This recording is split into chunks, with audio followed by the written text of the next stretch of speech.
ISWIS. That's why we shine wherever we go. We shine wherever we go. We shine wherever we go. We shine wherever we go. Lord, Lord. Welcome to the mind of a pothead. On my head, see a young nigga got dressed. We don't give a fuck what the cop said. I'm living a legacy. So even when I die, I am not dead. Nigga, I am not dead. Fuck with me.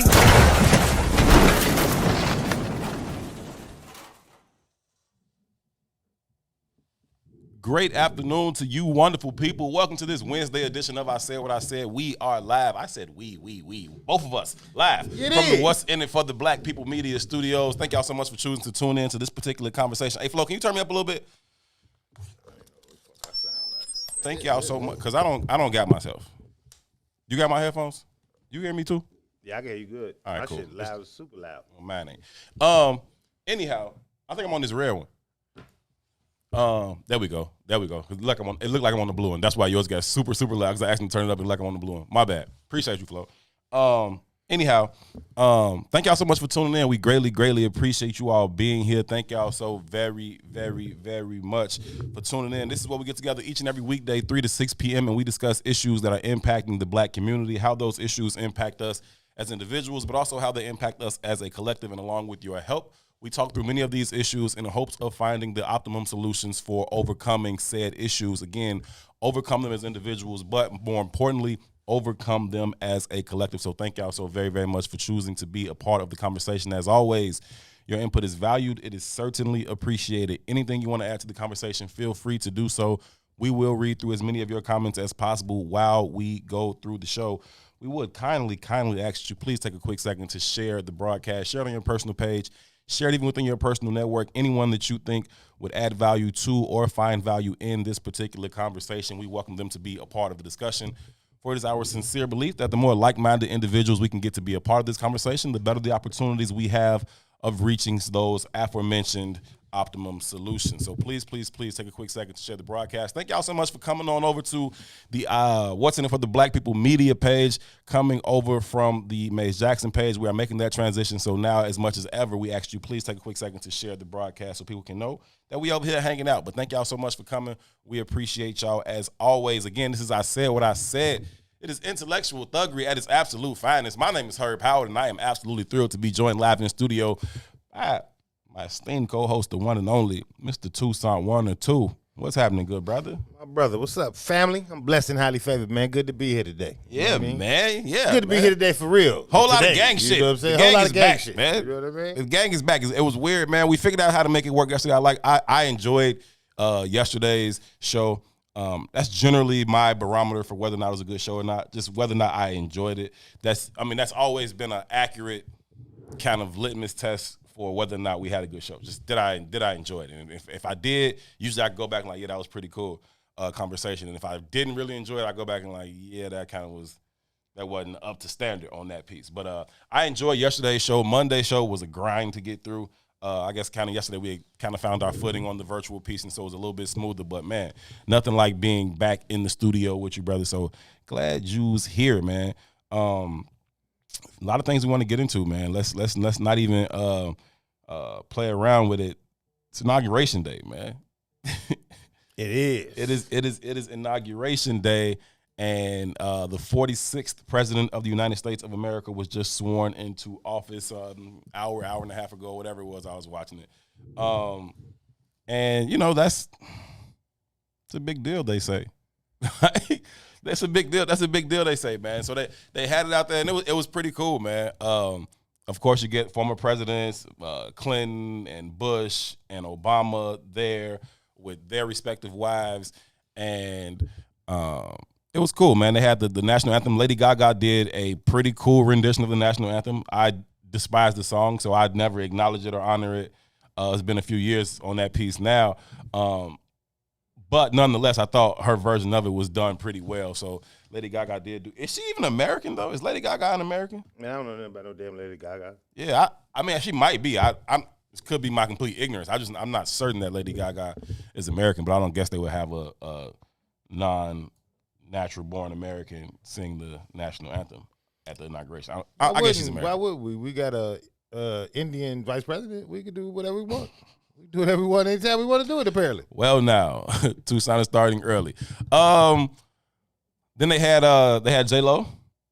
Yeah, great. They had J-Lo come sing, what was it? This is America a sign the Beautiful. of what's to come. Sing? This is a sign of what's to come, right? I told you yesterday, right? What's the first? They had to. Exactly. What are That's the why first she was executive there. orders, right? We're That's why going to she was get there. 11 million immigrants naturalized as citizens. That's fair. So why not bring J-Lo? It makes sense, right? Let's speak to the population who we trying to engage. Yeah, you know what I mean? That's definitely a real thing. That's why she was there for sure. Like no doubt, that was why she was there. Even in the middle of her singing the song, she stopped and said some empowering message in Spanish. Yeah, that's about right. Yeah, I saw it. I don't know what it was, but it seemed like some type of empowering message that she delivered in Spanish, even in the middle of the song. So that was absolutely what her role was in that piece. I don't know who else they could have got to do that. That was J-Lo's piece. And then they brought your boy Garth Brooks out there. Did you see that? Your man. I'm not tuned in. Yeah, I don't give a shit to see it. Now, but be clear though, I still stand on what I said to you yesterday, right? But I'm just not up for the theater of it all, right? What I was tuned into though was our responses to a lot of shit. So you wake up this morning and you look at your timeline and you see every woman that you've ever met in your life wearing pearls and like they legitimately went out and bought this shit to take pictures on social media. I saw him in the gym this pearls morning, like and working out. Wait, you was in the gym this morning? No. Oh, okay. On social media. Okay. On social. Listen, please don't talk about places I go. It's a hot button issue where her goes. Okay. Even though I don't be nowhere and I don't have to go. Okay. Listen, I saw it on social media. In the gym, they got the AKA stuff on. They got on pearls and chucks working out. That was the vibe this morning. So listen, man, we're addicted to symbolism, man. I fought against it I didn't even fight against it. I merely posed a question about what we was getting out of this for our vote for, I don't know, well over a year. That ain't what we chose to be about as a people. Cool. Now we have them in office. I have completely changed my tone. Right? I am pro Biden Harris for the next 4 years. Oh, salute to you. I'm here to stand with them. I'm here to support them. I'm here to hold them accountable. I'm here to encourage them. I'm here to champion their causes and cheer for them along the way. Hey, man, well, I'm here to champion you. So that's what you want to do, salute. But I ain't fucking with it. It don't matter. But see, it don't matter. It's too late. No. It's too late not to fuck with it. No. See, here it is again, right? Okay. And this is kind of what I mean. Like, I'm still on my Walter B shit. Zero grade reliance, right? For sure. All of it is leveraging and all of it is strategy. You know what I mean? I ain't got to like you. I ain't got to be your friend. Not at all. All I got to do is see where the opportunity lies. And when I see where the opportunity lies, I'm going to take advantage of the opportunity, period. The only thing left in terms of opportunity is to hope that this administration is about what they say they're about. Man, let me tell you something. That's it. Let me tell you something. You ever seen that picture of the, what's the bird with the big-ass fat beak under it? I don't fucking know. Toucan Sam. No, it's a seagull. It's not a seagull, but it's similar to a seagull. It's a bird that flies around the water shores. I can't think of the name of it. But whatever. I love all them nature shows. Go ahead. Let's finish your point. I'm going to go down a nature hole, rabbit hole. There's an old cartoon of one of those birds with the head of a frog inside his mouth. And then you see the arms of the frog choking the shit out the bird while he's getting eaten. And under it says, never give up. That's the only option we have. We can never give up. So there's always pelican? pelican. Yeah, so there's always opportunity. Be clear about that. There's always opportunity because there's always an opening. It's just how you leverage it. It's strategy, right? It's just that simple, man. And at the end of the day, when I look at the Is Toucan Sam a pelican? No. What the fuck is Toucan Sam? I forget. A Fruit Loop? I could give a shit. But listen, my point in saying what I'm saying is this, though.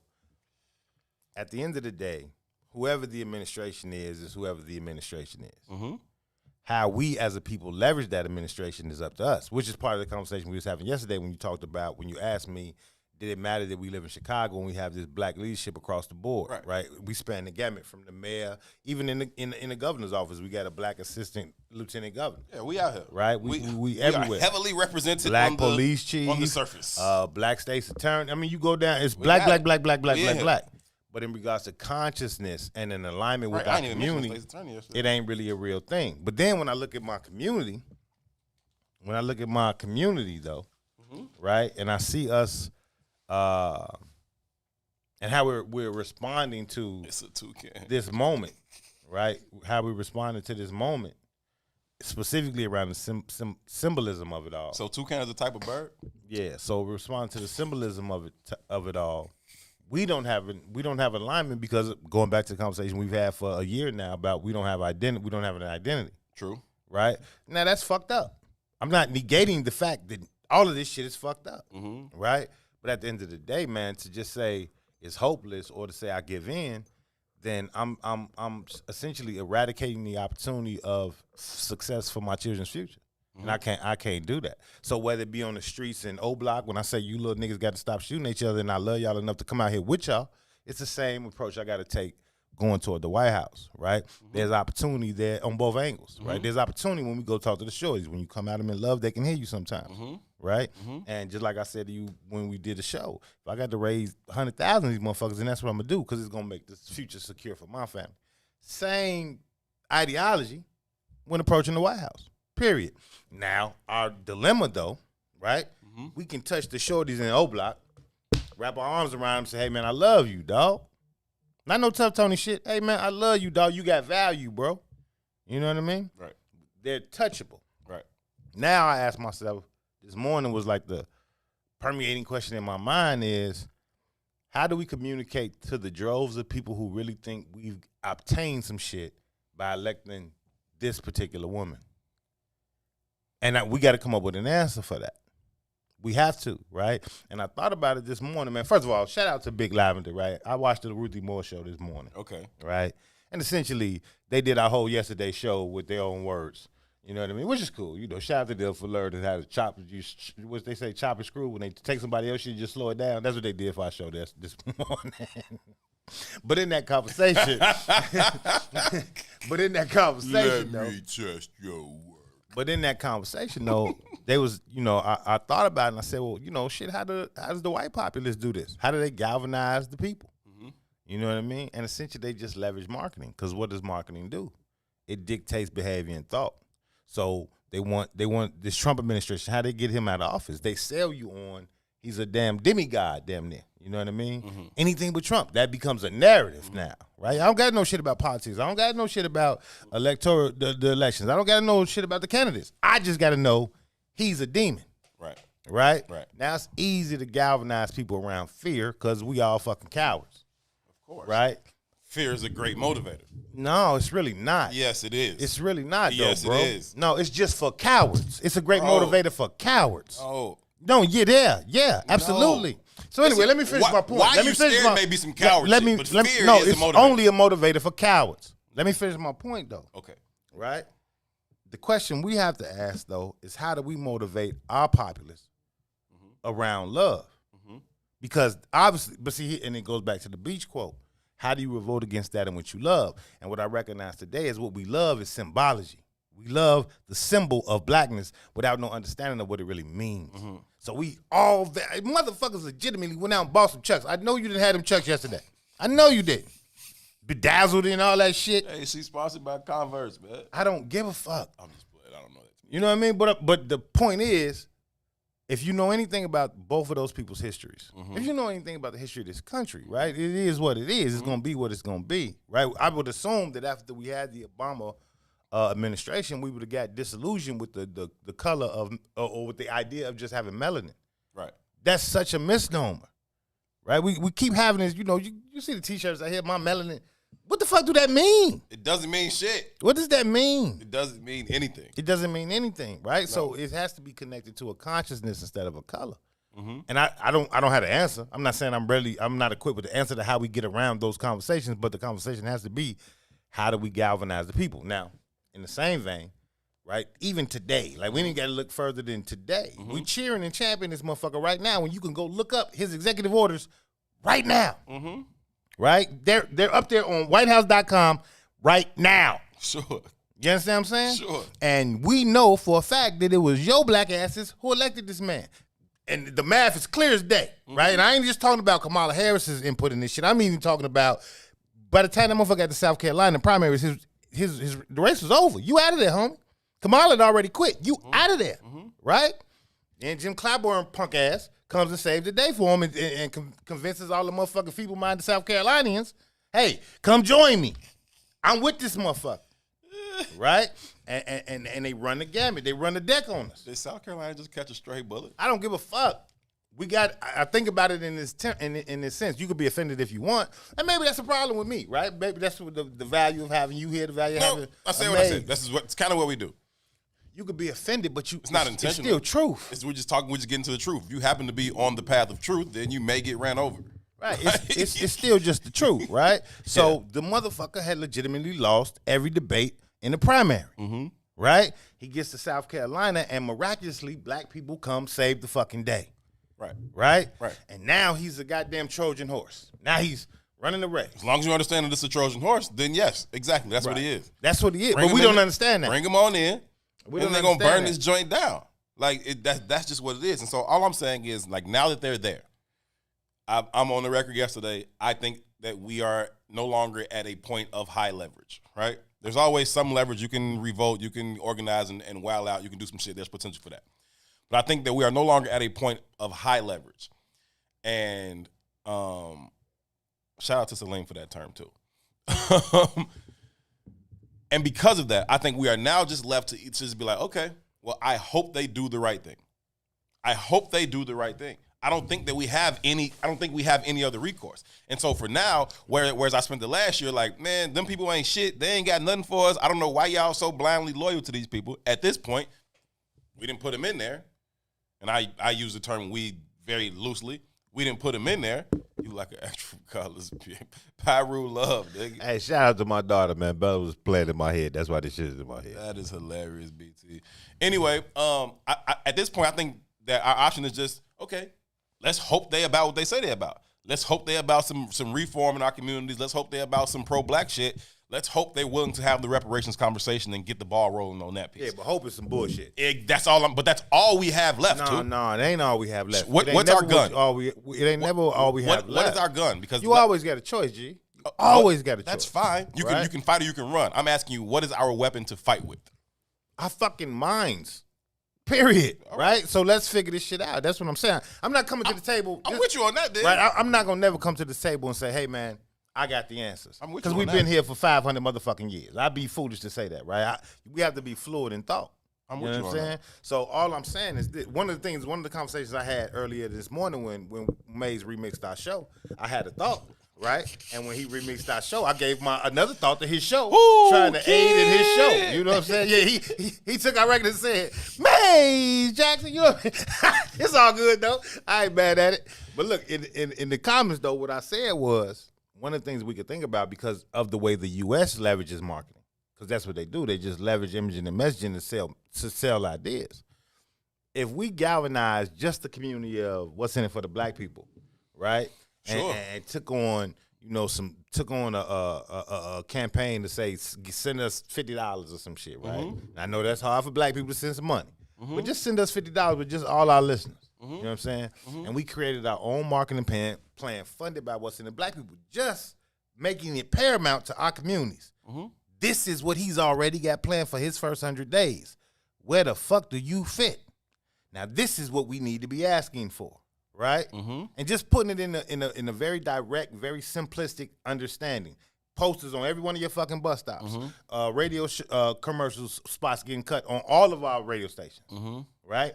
It would push the needle to where in this city alone, we dominate black legislation. They can't talk without us because we don't listen to them anyway. We don't elect them. We don't listen to them. Let me say that a different way. We do elect them, but we don't know what the fuck they're doing. Right. But if we make a public campaign that is pushed by the citizens, or i.e. the elite, or i.e. the cool citizens, we would galvanize our community way faster than any one of those fucking elected officials ever could. And they would be forced to do whatever the fuck we said, because that's their fucking job in the first place. And they always scared of losing that little $100,000 ass job. It'll work. And it ain't even that fucking expensive. And then look at this shit, how the world works. Now, just because we did this shit here and then we dominated here in Chicago, because the city that Chicago is galvanizes attention. It just is what it is. Now this conversation gets picked up nationally because everybody wants to know what you're doing in Chicago. Damn, how did y'all get them to move like that? Now we take the same message to the rest of the nation. You got 100 days, motherfucker? Run me my money. Or run me something that says you pushing toward getting me my money. Okay, so then April 10th comes. That's 100 days? I ain't do the math. I mean, roughly. I don't know. It's about 30 days in the month, then 10 more days. Nigga, I don't know. My birthday, April 11th. That might be the 100th day of the year. Anyhow, point is, 100 days come, and they ain't done shit. What is our recourse? Every one of them local officials that we're dominating in those cities, they're going to make them do something because now their job's on the line. Because for the first time, what we do is we galvanize the community to really focus and pay attention to how politics is fucking you. So now, not only is we swinging our sword, we got the motherfuckers in the room swinging their swords too, because it ain't about Biden no more, bitch. I'm finna lose my job. You understand what I'm saying? So if I'm going to lose my job, this is like Dino Brown and Takata. You light-skinned motherfuckers going down with me. Pretty motherfucker. You going down with me. All right, so you saying spend the next 2 years holding local politicians' feet to the fire to say, okay, but then you got 2 years to make sure this motherfucker do what they say they was going to do. Hey, man, this is the same Obama election, right? The first Obama election, right? You got the House and the Senate. Bitch, don't tell me you can't do shit. I don't want to hear that shit no more. I saw what Trump could do. I saw Trump do whatever he wanted to do. Fuck y'all. So don't tell me what you can't do. And I ain't knocking Obamacare. That's valuable. But you should have pushed the envelope all the way there. Healthcare should be free. But we are moving into this space and place. These are all conversations, culminating conversations, Can right? we just have this sidebar real fast and let's make sure we come back to this point. But Okay. Sidebar while we talking about, a full term and another term. Do Joe Biden got 4 years in him, G? I know you say Before he died? Yes. Yes. I mean, You're an ass. I mean in totality. He is 9,000 and a half, but No. white people, the devil lives forever though, G. Notice, I want you to recognize that. No. Bro, this man's walking up them stairs today. Fam. What I want you to know though, and this is just not even about him, but I think that miserable people live the longest. Fam. The devil lives forever, bro. Fam. He's gonna make it through. Fam. Then they're gonna introduce that other devil that's right behind him as the new candidate. I don't know that he's gonna make it. I'm dead ass serious. I was watching that dude. I'm like, I don't know that he's gonna make it through this term. 9,000 and a half is old, bro. I don't know. And then they gotta do all the symbolic shit. So they hit all the stairs, and then they hit them big ass that humongous stairwell. Like once they enter the building, it's that stairwell that's right there. Dog, I didn't think him and his wife was gonna make it. She doing this in heels. Like kudos to both of them for making it to the top of that stairs. I was watching intently. I didn't think they was gonna make it. But anyhow, hey man, good luck. I don't know that he has 4 years left in him, period. Let alone as president. But either way, though, it ain't about him, though, right? Just like we had a conversation as America's Burger King, and they just keep changing the managers, right? So what we want to do is change the menu, right? So whether it's him or Kamala or whoever else they create in the interim, I don't care. Terrence said he was out there jogging today. Joe was. Yeah, but whether it's him or whomever they create in the interim, we have a different goal, right? And I'm also want to change our philosophy on that. Like, motherfuck them. I don't care who it is. You can put whoever you want in it. I don't give a shit. The concept here is about what we gonna do. Give a fuck what you do. The question is can you whoop my ass? Because here's what we gonna do. Here's what we gonna do. I'm not subservient enough to give a fuck what you gonna do. You got to stop me. I got to be your concern. Right now, what you're doing is leveraging us because we're so subservient and we're looking for a savior. That's that Jesus complex shit. Right. Another thing I wanted to hit on just about what I saw at the inauguration before we dive deeper into what it means and what it looks like. I told you Garth Brooks was there, the world famous country singer Garth Brooks. You know any Garth Brooks songs? No, sorry. Yeah, I don't know one. I mean, I'm sure I've heard one, and I would probably know if I heard it, but I don't know it to be Garth Brooks' song. I got a country music playlist, though. I bet you would. I got about 8 songs on it that I love. That probably makes sense. I don't think none of them is Garth Brooks, though. But anyhow, he's there, right? He sings something. America the Beautiful. He sang something, right? And after he sings, he come out there, he got on his, his Wrangler jeans, big cowboy buckle belt, his boots, his hat. Come out there, he sing the song. Cool. He gets done singing the song. He goes, as he's walking back to leave, which he's supposed to just walk back and bounce, he got to stop and speak to everybody, right? So he run up on Obama. Hey, what's up? He don't got no mask on, right? He ain't put his mask back on. He run up on Obama. Hey, what's up? Whoa, whoa. Now, everybody else been like dapping or like just doing this little curtsy wave type thing. Not your boy Garth. Garth said, I'm running up on Obama. He run up on Michelle, give her a hug. He run up on the Bushes, dap him up, hug Barbara, kiss Barbara in the face, run up on Bill, hug Hillary, kiss her in the face. He running through the aisles. He doing all this with no mask on. Like, I'm like, Joe, how in the middle, like, never mind what you think, right? It's never mind where you fall on this COVID shit. How can you be so fucking tone deaf to the moment to do that to those fucking people? You know what I'm saying?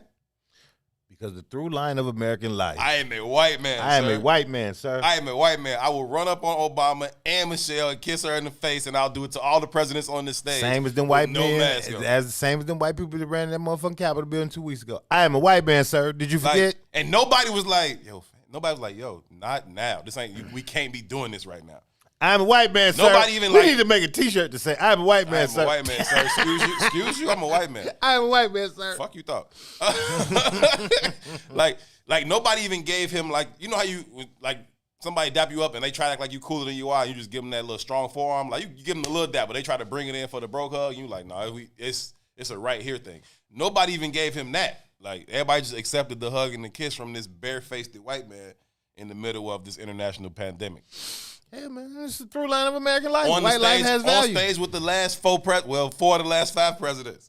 They just managers, G. They just Burger King managers. That's what we're going to start calling them, Burger King managers. That's what we call them. They Burger King managers, G. I don't give a shit. You said all the time, the manager at Burger King changed, but the Whopper stayed the same. That's the same, G. Yeah. They Burger King managers. And I don't give a shit. Garth didn't give a shit either. He did not give it. I mean, the dude, I'm talking about, at some point, he got so giddy, he's literally damn near like running around, skipping through the aisles, just giving out hugs and kisses to motherfuckers. You can learn a lot from it, dummy. You can. You understand what I'm You saying? can. Gumption, G, it's the same thing. It's the same conversation. Gumption works, bro. Everybody on earth is watching this shit. Gumption works, bro. In the middle of an international pandemic, and this white man is barefaced kissing first ladies and dapping up presidents. Gotta love this white man shit, man. You gotta love it, bro. I like I said, I've been tuned out. Shannon said he works for Trump. I wasn't in tune like that, but what I was in tune to Joe definitely can't was beat like Kobe. again the photographs that kept permeating social media, right? And you see them talking about the Obamas and how their outfit looked. You see the Definitely barefaced it. you see the photograph of Michelle in the crowd shouting out Kamala with the finger. You know what I mean? You see that shit. But again, all of it just relates to symbolism. And I ain't, at some level I want to fight that fight, but it's like a useless fight to fight. That's what we like. Like it. Right? So now what I'm saying is that's cool. Let's just create some new symbols. Let's create some more dominating symbols. But people like the symbols they like. They like what they're told to like. Therein lies the beauty of marketing, right? The motherfucking air bubble don't make you jump higher, G. It's just been sold to you that way. Let's sell them a new bill of goods. That's all I'm saying. Okay. Let's sell them a new bill of goods. That being what? And how do we go about selling it to them? Because the motherfucker over here with a double bacon cheeseburger with all the fixings that you love on it, and the motherfucker's over here with 6 Brussels sprouts. You look at their needs, right? Why are we cheering for Michelle's outfits?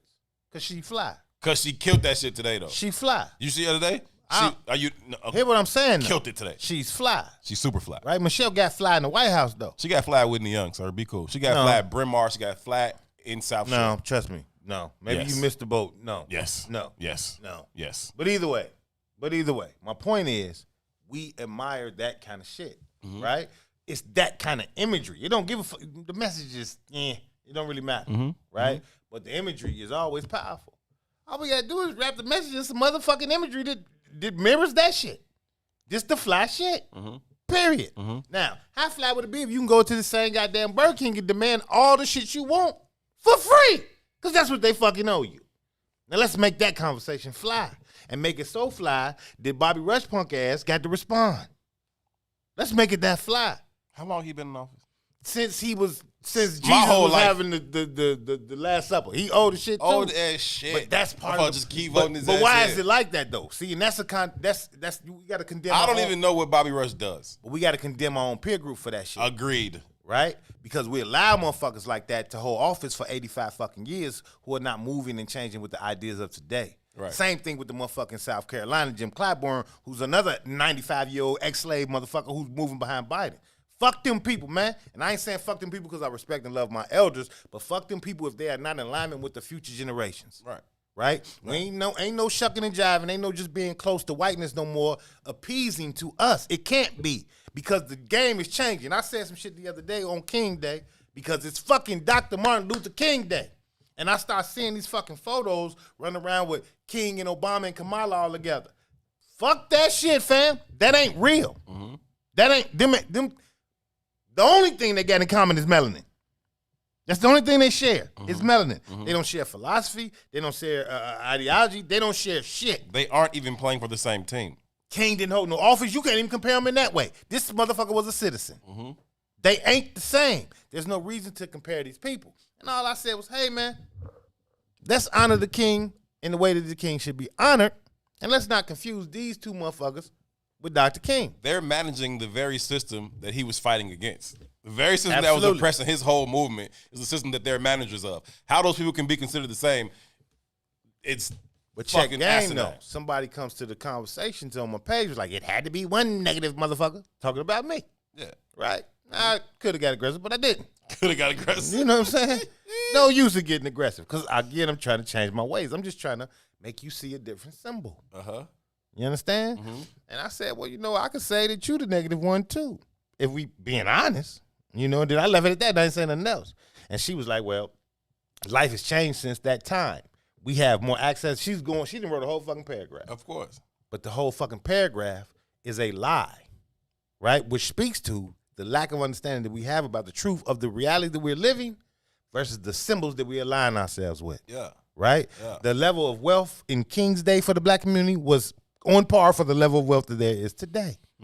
Right? The household in King's Day was more intact than the household is today. Sure. Right? The level of employment for black males at the time in King's Day was higher than it is today. You don't know what the fuck you talking about, G. No. But that's because you've been inundated with the symbols that the white man wants you to see. And all I'm saying is when we got shit like the internet at our fingertips, we can permeate messages too. We see motherfuckers on Instagram. And all they do is half show a titty and they make $1 million. But you think that the issue is that they don't know that the handful of Brussels sprouts is healthier for you than the double bacon cheeseburger? Motherfuckers know that. I don't give it. I'm not giving you Brussels sprouts. I'm gonna give you a double bacon cheeseburger like your ass like. Made the way we want it made. That's it. That's the only thing I'm changing. I ain't gotta convince you. They ain't convincing you. You don't know shit about these people. You don't know shit about Biden. You don't know shit about Kamala Harris. This motherfucker, it appalls me, bro. This motherfucker got caught 2-3 weeks ago leveraging a King quote as her own life. How do you take a quote from Dr. Martin Luther the King and leverage it for your own life? This ain't no obscure motherfucker. Like, I could see if some obscure motherfucker you was gonna sneak it in, like, hey, I did this. Hey, it ain't. This is Dr. Martin Luther the King, G. It ain't. I have a dream. Did he say anything else? G, the audacity. Did he see what I'm saying? The audacity, but it speaks to how disconnected we really are. So what I'm saying is, let's leverage the same kind of audacity. Listen, man, I'm gonna say this one more time because I really am off of it. I'm off of it because it's over with. It's a thing of the past. So I really am off of it. But let me just say this one more time. I think we missed our moment to cash in a large way to see substantial change in one move. Now, am I saying I give up on it? No. Am I with you on going back to the drawing board? Absolutely, because we don't have another fucking choice.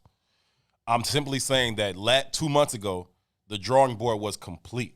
All we had to do was stand on that motherfucker and say, if y'all want us to put y'all in the Oval Office, this is what we want. Put that shit in writing. Y'all can get our vote. We didn't ask for that shit. I don't believe we're going to get that shit. However, there's nothing else left to do but to hope that they follow through on some of the shit they've been talking about. So that's all I can do. And so at this point, I am now the president of the Joe Biden, Kamala Harris fan club. I'm beating that drum for the next 4 years. I'm in full support of them. I am championing all of their causes, and I hope to work with them because that is the only choice we got. I don't see how fighting them is going to get us a damn thing at this point because even if we fight them, they don't got to give us shit. As a man thinketh, so is he. Yes. So if you align yourself with them, yes, then you just one of them. You're a Confederate. What? That's just what it is. That don't even make sense. It makes all the sense, G. You know how I always come in and we had these conversations about universal law versus man law. Mm-hmm. Those rules still apply, right? Mm-hmm. And at the end of the day, I said something the other day. I said the universe needs us. Yes. Right? The universe is looking for us to bring balance back to the planet. And I'm not unsure about that. Neither am I, brother. Right? That's what I'm saying. And the only way to do that, when you don't have any power, you have to be audacious. Mm-hmm. That's it, right? You have to circumvent all of what is to create what's to come. You got to forfeit all of what is to create what's to come. Yeah. Right? So you've made all these rules. You got it's the story of David and Goliath. Mm-hmm. It's no way David's supposed to fucking win, G. Mm-hmm. But he thought differently about this fight. Mm-hmm. He just thought differently about the fight. Yeah. That's it. Yeah. It's time to think differently about the fight. Yeah. Right? So I don't give a fuck how daunting the rules are. I don't give a fuck how big the dog is. I don't give a fuck how Mike Tyson was not supposed to beat Buster Douglas. Shit happens, though. Mm-hmm. And what I'm saying is I'm fully committed to the shit happens part. Yeah. And as soon as we get committed to, and it don't take everybody, which is why I bring up so many different analogies. Right? Ain't no way Che Guevara was supposed to beat the motherfucking Batista. 17 motherfuckers ain't supposed to be the army, but they did. Toussaint Louverture ain't supposed to whoop Napoleon's ass, but he did. America's the superpower that America's always been, but 19 motherfuckers tore America down in one day. Fuck the odds. That's all I'm saying. And that's all I've been saying for the last 4.5 years. That was our opportunity to completely shift the dynamic in this country. That's all I'm saying. That was our opportunity to do that. That was opportunity. That was when my audacity was at an all-time high. I was like, yeah, let dude be the president. He's a great president. He's doing a phenomenal job for us. He's about to crash this shit down. While everybody was like scared as hell, like, no, you can't be that way. You gotta just find a comfortable, like, nah, I'm out there like, nah, let dude do this shit. He finna crash this joint down to his knees. That was the time for audacity. Now is the time to be like, well. When you're a powerless people, it's never not a time for audacity. When you are an oppressed people behind enemy lines, it's never not a time for audacity. Unless you just okay with being a motherfucking subservient motherfucker. Me and my man natural spirit, that just don't sit right with me. No, bro. No. What I'm saying is that the opportunity was there for us while Donald Trump was the president because management was in flux. The management of the Burger King was in flux at that time. Now it's about to be re-solidified. That's all I'm saying. That's fine. But I'm saying it, and I'm going to say it again. Fuck them. Motherfuck what they've done before, motherfuck what they've done in the past, motherfuck what they plan on doing in the future. Is it my strategy or my philosophy or my understanding is what the fuck are we going to do? And what we have to do if we want to reap the spoils of being in this life, right? That's why they sell niggas on heaven. Because you can have this shit when you die. Well, I'm going to have this shit right now while I'm alive. Fuck that philosophy, fam. I want it now just like you got it. I want it now.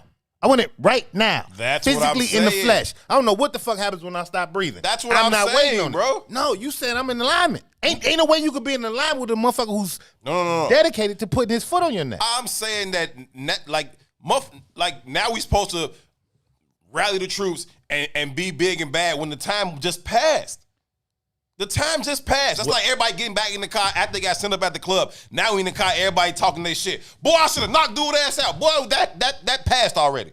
The time to knock dude ass out was in there. You didn't bust it great, fam. Now we gonna bust it great. Now we gonna run back in. Now that the police here. The game don't never stop. They didn't lock the doors again. Now we gonna run back in there and beat dude ass. No, the fuck we not. You capping now. The game don't never stop getting played though, bro. Right, the game, but now what I'm saying is we got to go back to the crib, come with a new game plan, and then go back to that motherfucker. But while we're doing that, they are also refortifying their defenses. That's all I'm saying. What? Not to say that we can't beat them. All I'm saying is that we missed the best opportunity to do so. Now we got to fucking regroup and come back at them again. It ain't never a best opportunity because yes, it is. No, listen, Herb. Just like a fucking football game. Yes. It's just like you a football fan. Yes. Right. Yes. If I'm the fucking Bears and I throw a motherfucking a pass play. Yes. Right. If I throw 10 pass plays, I'm sorry. If I throw 10 pass plays, sure, right? Whoever the fuck I'm playing is essentially going to adjust. Mm-hmm. They're going to start playing a pass defense. Mm-hmm. Then as the Bears, I would be fucking stupid to keep throwing 10 fucking pass plays. 100%. So now I got to go to a fucking run play. Mm-hmm. But the game still don't stop because both teams going to keep fucking adjusting. Sure. Right. That's all I'm not. But never in the day did the other team say, well, let's just fucking lay down. I'm not saying that. That's what it sounded like to me. No, the fuck. What I'm saying is we had an opportunity to put this team away before halftime. Is what I'm saying. That opportunity just passed. We did not put them away, right? And so now when we come back out. So now what? Now we should forfeit? No, listen to then I don't understand. Okay, if you let me finish, I'm listening. Right? They've been beating. The game started. They've been beating our ass the whole time the game has started. Right? First quarter, they fucking us up. Second quarter, we get a chance to come back and take this game back in one quick swoop. That was an opportunity to do it. We did not capitalize on it. Now we got to take our goof ass back in the locker room. Now we can come out and regroup. But now we also have to hope that they start doing some dumb shit too. That they start turning the ball over. Because right now, if they just protect the ball, they're going to fucking win the game. There's one exception. Take the ball just passed us. There's one exception. All I'm saying. There's one exception. You can go take it again. There's one exception in that analogy, though, G. Mm-hmm. Ain't no motherfucking clock on this game. It's in perpetuity. It is forever. I agree with you, bro. It is forever. I agree with you. But just because the game is going to continue, don't mean that we shouldn't have fucking took the ball right here. Now, yeah, we're going to keep playing, and maybe I'll take it back again later. All I'm saying was the perfect opportunity was sitting there in our face, waiting on us for 4 fucking years to be ready to take it, and we were not. We went right back to the same old bullshit about symbolism and all that. And because she's black, and because she AKA, and because she went to Howard, and because he Barack vice president, all this other goofy shit, because they ain't Donald Trump, all this goofy shit that doesn't net us any tangible benefit were the reasons that we said, I'm going to give these people my vote, even though they told me they ain't giving me shit back for it. That was our time. That was our time. Y'all ain't got shit for us? Fuck it. Let dudes stay in there for 4 more years then.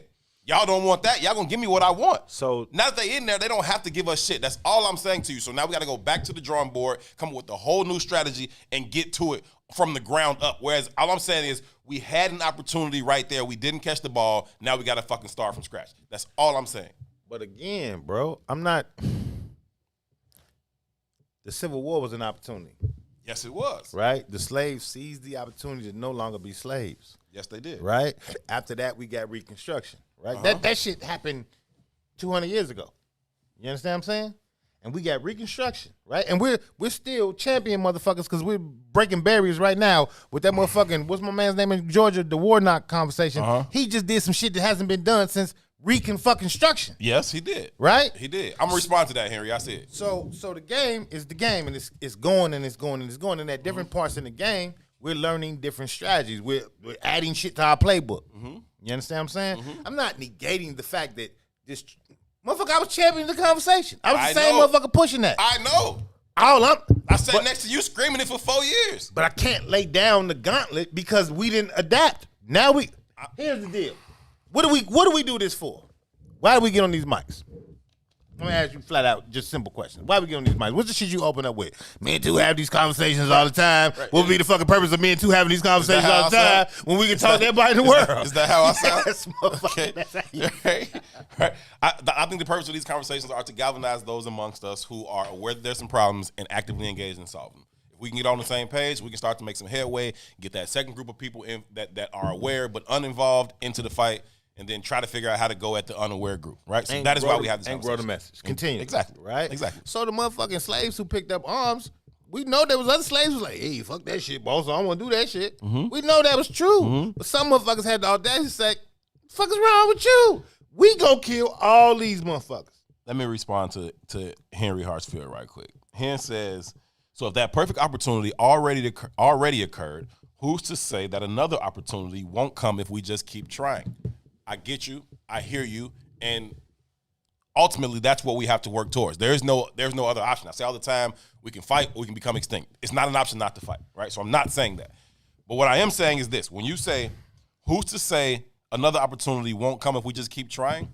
What I'm saying is that opportunity didn't come merely because we kept trying. Now, if you want to go back, if you want to say, okay, we put Barack Obama in office, and so that was us continuing to fight, continuing to try, and then because Barack Obama was the president, it pissed white people off so fucking bad that they were willing to put Donald Trump in office, because that's why he was the president, right? He was the president because Barack was the president first. And like, y'all put this nigga in there, okay. But let's not oversimplify it either. I agree with you, but I don't want to oversimplify it. Okay. Right? And this is what I mean about the game as a foot. Like, there's this conversation that there being two Americas. I'll make the argument there's probably like 20 fucking Americas. Sure. Right? So, going back to that spiritual shit, right? There's these different parallels that are happening all at the same time. Like, black people, American-born black people are some amazing motherfuckers. We amazing. Think about this in this context, right? We 12% of the population here, which is a small country in relation to the world. You understand what I'm saying? And we only 12% of the population here, right? And our culture is so infectious that it dominates the fucking energy of the globe. It does. Right? I don't give a fuck how much y'all are in alignment with Africans. We ain't Africans and we don't move like them. They mimic us. We don't mimic them. Right? You can grab 17 young niggas on the street today and ask them to name 2 countries in Africa, and every one of them will fail. And I don't care where you grab them from. You can grab them from up north. You can grab them from Hyde Park or O Block. The same motherfuckers. They can't answer the question. I know they can't. We laughing, but it's real. Come on. I would give them 4. Shit. I give a strong. Okay, 3. Strong 3. I don't think they can answer 4. Strong 3. I don't think they give you 4, but I think they give us 3. I hope. A strong 3, and they be like, oh, I'm fucked. It's over. I'm dead in the water. You know what I mean? I'm dead in the water. But my point is, And even them 3 might be a collective 3 from all the 6 niggas on the block. yeah, we got to huddle up. Call a friend. Phone a friend. But our energy is infectious, right? Yeah. We have this universal balance in us too, because again, we got to be real, right? The 2 strongest forces on the planet is that love and that hate shit. Yeah. And we are the perfect mix of that shit. Yeah. You know what I mean? It is what it is. So with that being said, we have this kind of domineering culture, right? Now that I lost my train of thoughts, I'm moving forward. I don't know. All right, cool. Well, so I'm saying, like, we didn't, like, that opportunity that I was speaking about during the Trump presidency, that didn't necessarily, in my opinion, come from us continuing to try. It came from the fact that white people got so fucking pissed that Barack Obama was the president that they put this unqualified, I got my train of thought back. I'm uncommitted motherfucker in the Oval Office. And then he created an opportunity for us to then seize it. They aren't going to put another motherfucker like that back in office. Wait. Who was the president before George Bush? I mean, before, damn, I didn't answer the goddamn question. Yeah, but even George Bush, stupid as fuck, but he's fucking American government to the core. You know what I'm saying? So he's going to manage the Burger King well. Donald Trump didn't give a fuck about the Burger King. That's what I'm saying. You're never going to get another motherfucking manager in there who doesn't give a fuck about the Burger King. Donald Trump didn't give a single solitary fuck, and that created an opportunity for us. Now, you got motherfuckers in there who love this shit, who've spent their whole lives building, advocating, and praising this shit, right? It's a different situation now. That's what I'm saying. Like, so I don't know that us trying is simply in and of itself going to create another opportunity. Like, motherfuckers are empowered. And they've been empowered for a very, very, very long time. They are in control of that game. It is their game. And so you got to hope that motherfucker does some dumb shit. And they just did some dumb shit for 4 years. That was our opportunity. We didn't seize it. We gave it right back to them because we were fucking scared. Yeah, but see, even in the conversation of there, and that's what I mean, like there's probably 20 different Americas, right? And I don't think George Bush was American government to the core. I think all these motherfuckers served their masters, right? And I think Except Donald Trump. no, and I'm going to disagree with you, and here's why I'm disagreeing Or at least with he served a different master than the rest of the them motherfuckers. The problem I have with that statement is the problem I have with the same statement of Kamala being able to use the King quote and nobody even fucking acknowledging it from our community. The reason why we think Donald Trump is so motherfucking radically ignorant is because we don't really have any context to history. Ronald Reagan lost his motherfucking mind while in office. Like, it ain't even, this is factual. He had Alzheimer's in office. Yeah, but that's not the same thing. What you mean? This is a fucking shell of a person. The fuck are you talking about? Like, we don't have context of history. I'm saying that this motherfucker literally lost his mind, right? I'm talking about he was on some Reaganomics shit. Being a bad president, right, or making some ain't the same as saying I don't give a fuck about this place. Like, Ronald Reagan genuinely gave a fuck. He literally thought he was doing the best things for America. Fuck about he what thought and who. Reagan. Right. Not again. That's what I mean about historical context. We can go back to He Ronald. thought Reaganomics was real shit, bro. No, listen, it was real shit. He created it. It was real shit. Right. But understand this. He thought it was going to work. Ronald Reagan, right? For the betterment of Ronald everybody. Reagan was the motherfucking blueprint for Trump. He's the like, nigga, the man he just mimicked his speeches. I don't disagree with you, bro. But my point is, historical context matters, right? So because we don't have any attachment to historical context, we get these new demons. We get these new imagery of new demons, and we like, this is a whole new thing. No, the fuck it ain't. No. Like, MAGA, Make America Great Again. That is a Ronald Reagan quote, right? If you look at the trajectory of Ronald Reagan, like we start talking about the disparity in economics, right? Through the Obama administration, wealth started to trickle out of we ain't never really had no wealth in the first place. But Obama stamped that shit and started to move the wealth needle further to the motherfucking, let's say, to the left or to the right, right? But if you look at the Ronald Reagan presidency, and you start looking at how far he changed the wealth standard in America, it's the same conversation. So we can say, yeah, Trump don't give a fuck. Only thing that changes about Trump, the only thing, and it's what's changed about the trajectory of the entirety of the world. Trump's rhetoric was different. But guess what? We on this stage right now talking motherfucker shit, bitch, and all that, because our rhetoric is different too. We've also adjusted. Couldn't no way this shit get played on anybody's station anywhere in 1980. Right. It wouldn't fucking happen. Right. So only thing is different is the rhetoric. G, if we have historical context, we would know that this ain't no new shit. Dude, you can't disregard the rhetoric, G. That is what that's what he's using as lighter fuel, G. Slow down, though. I'm not disregarding the rhetoric. He's the tweet guy, G. He's the greatest tweeter of all time. But again, because the time has changed, even the fucking concept of Twitter. Could you imagine a motherfucker with Alzheimer's having Twitter? G, what is wrong with you? I'm serious though. But think about it. You understand? Yes. So this ain't a new motherfucking thing. This is an old thing. But even in that changes it though, G.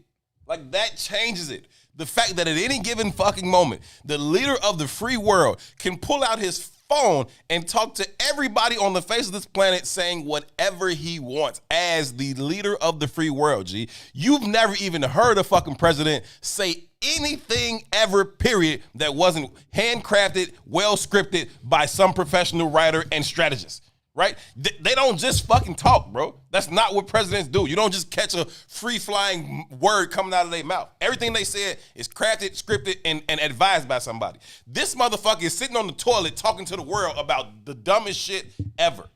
That is mismanagement of the Burger King. It creates an opportunity for you to seize that joint. Or mastering management of the Burger King. For him. And for his objective. That's what I'm saying. He was able to use that and galvanize his people in a way that forced 70 million people to be ready and willing to go head to head against another 70 million people, G. I'm not disagreeing with you, brother.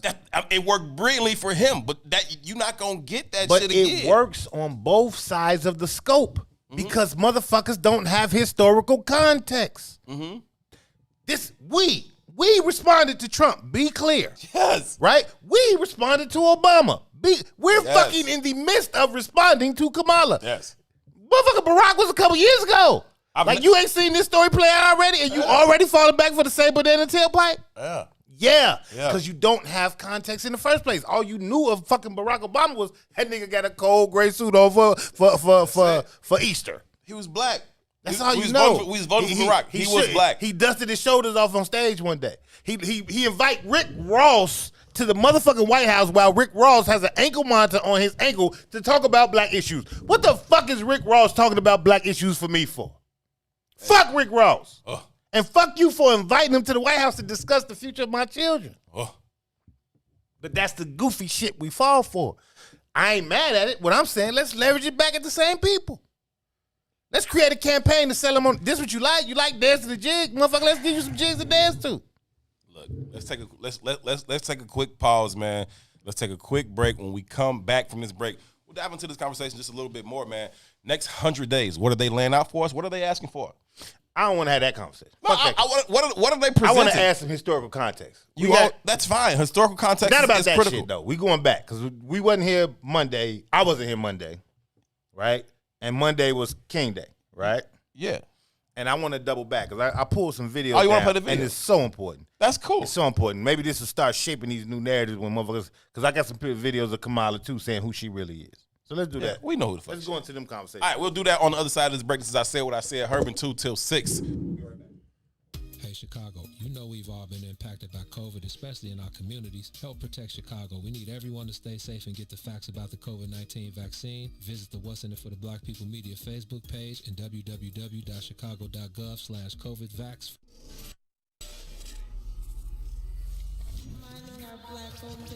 We're hanging out this morning with Michael Drayton. We're talking money. Talk to me about investments and your viewpoint on Robinhood and somebody looking to get started in investments. The Robinhood phenomenon is an app that was initially created so that people can sort of get involved in stocks by buying what is called partial shares, right? At one point, Tesla's stock was over 1,000, heading up some ridiculous price, 2,000, and it split, right? Perhaps the share was too expensive for the average person to buy one share. So Robinhood said, let them buy $50 worth of this particular share to give them access. People started doing what is called trading, which is what I do. Trading is primarily short-term holding. You enter the stock, hope it goes up, and you take the money out. Or I won't get into some of the other strategies. So what this phenomena did create is a new class of investors that took Wall Street off guard. Basically, it was all of this new money coming in. And a lot of the money came in from the stimulus checks, by the way, because people were at home and they needed something to do. They weren't as privy to DraftKings as they are now, because DraftKings is a betting application. Two things. Anytime you get money, whether it's $1 and I can't give specifics out for legal reasons, but there's only two ways you're really making money. You're making money based on appreciation, or you're making money based upon interest coming in.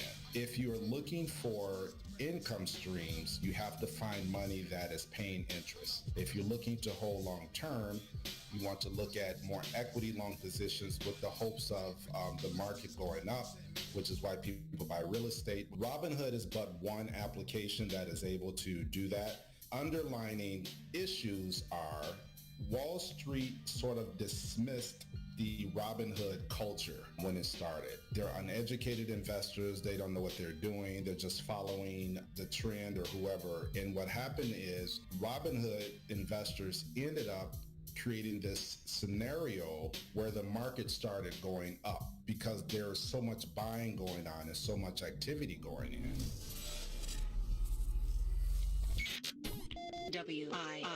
WIFTVPN. All day.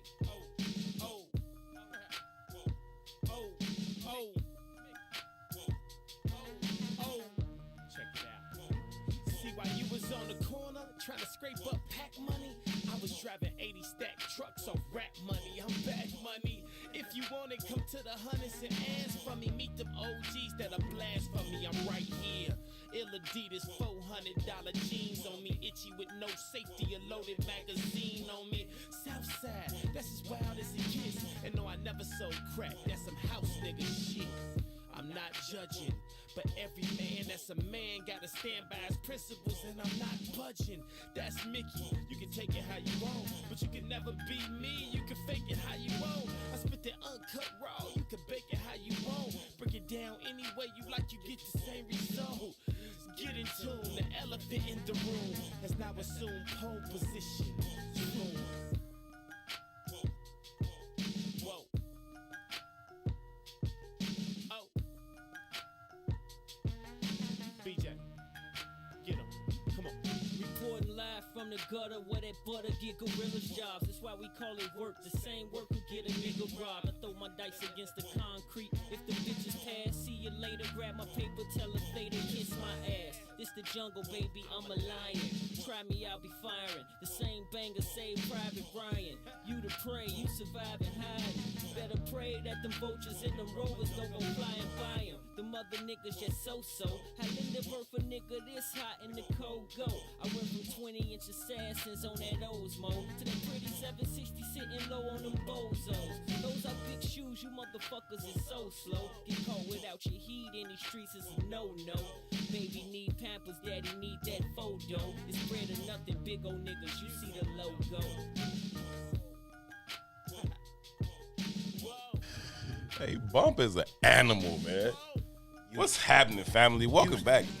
Welcome back inside the What's in It for the Black People Media Studios alongside Tucson Warner. My name is Herb Howard. This is I Said What I Said. It is intellectual thuggery at its absolute finest on a wonderful Tuesday afternoon here in the city of Wynn. Hope this Tuesday afternoon finds you doing well wherever you may be in the world. Shout out to everybody that's tuned in on Facebook. Shout out to everybody that's watching on YouTube. If you catch the show later in the evening and you are coming back to watch it, what's happening with y'all? We appreciate you all. Every time I go back and check the show, I always see comments from people who weren't able to catch it live, but they always tuning in. And so shout out to everybody that's watches the show later on in the evening. We appreciate each and every one of y'all. As always, your input is valued. It is certainly appreciated. Anything you want to add to the conversation, feel free to do so. We will read through as many of your comments as possible while we go through the show.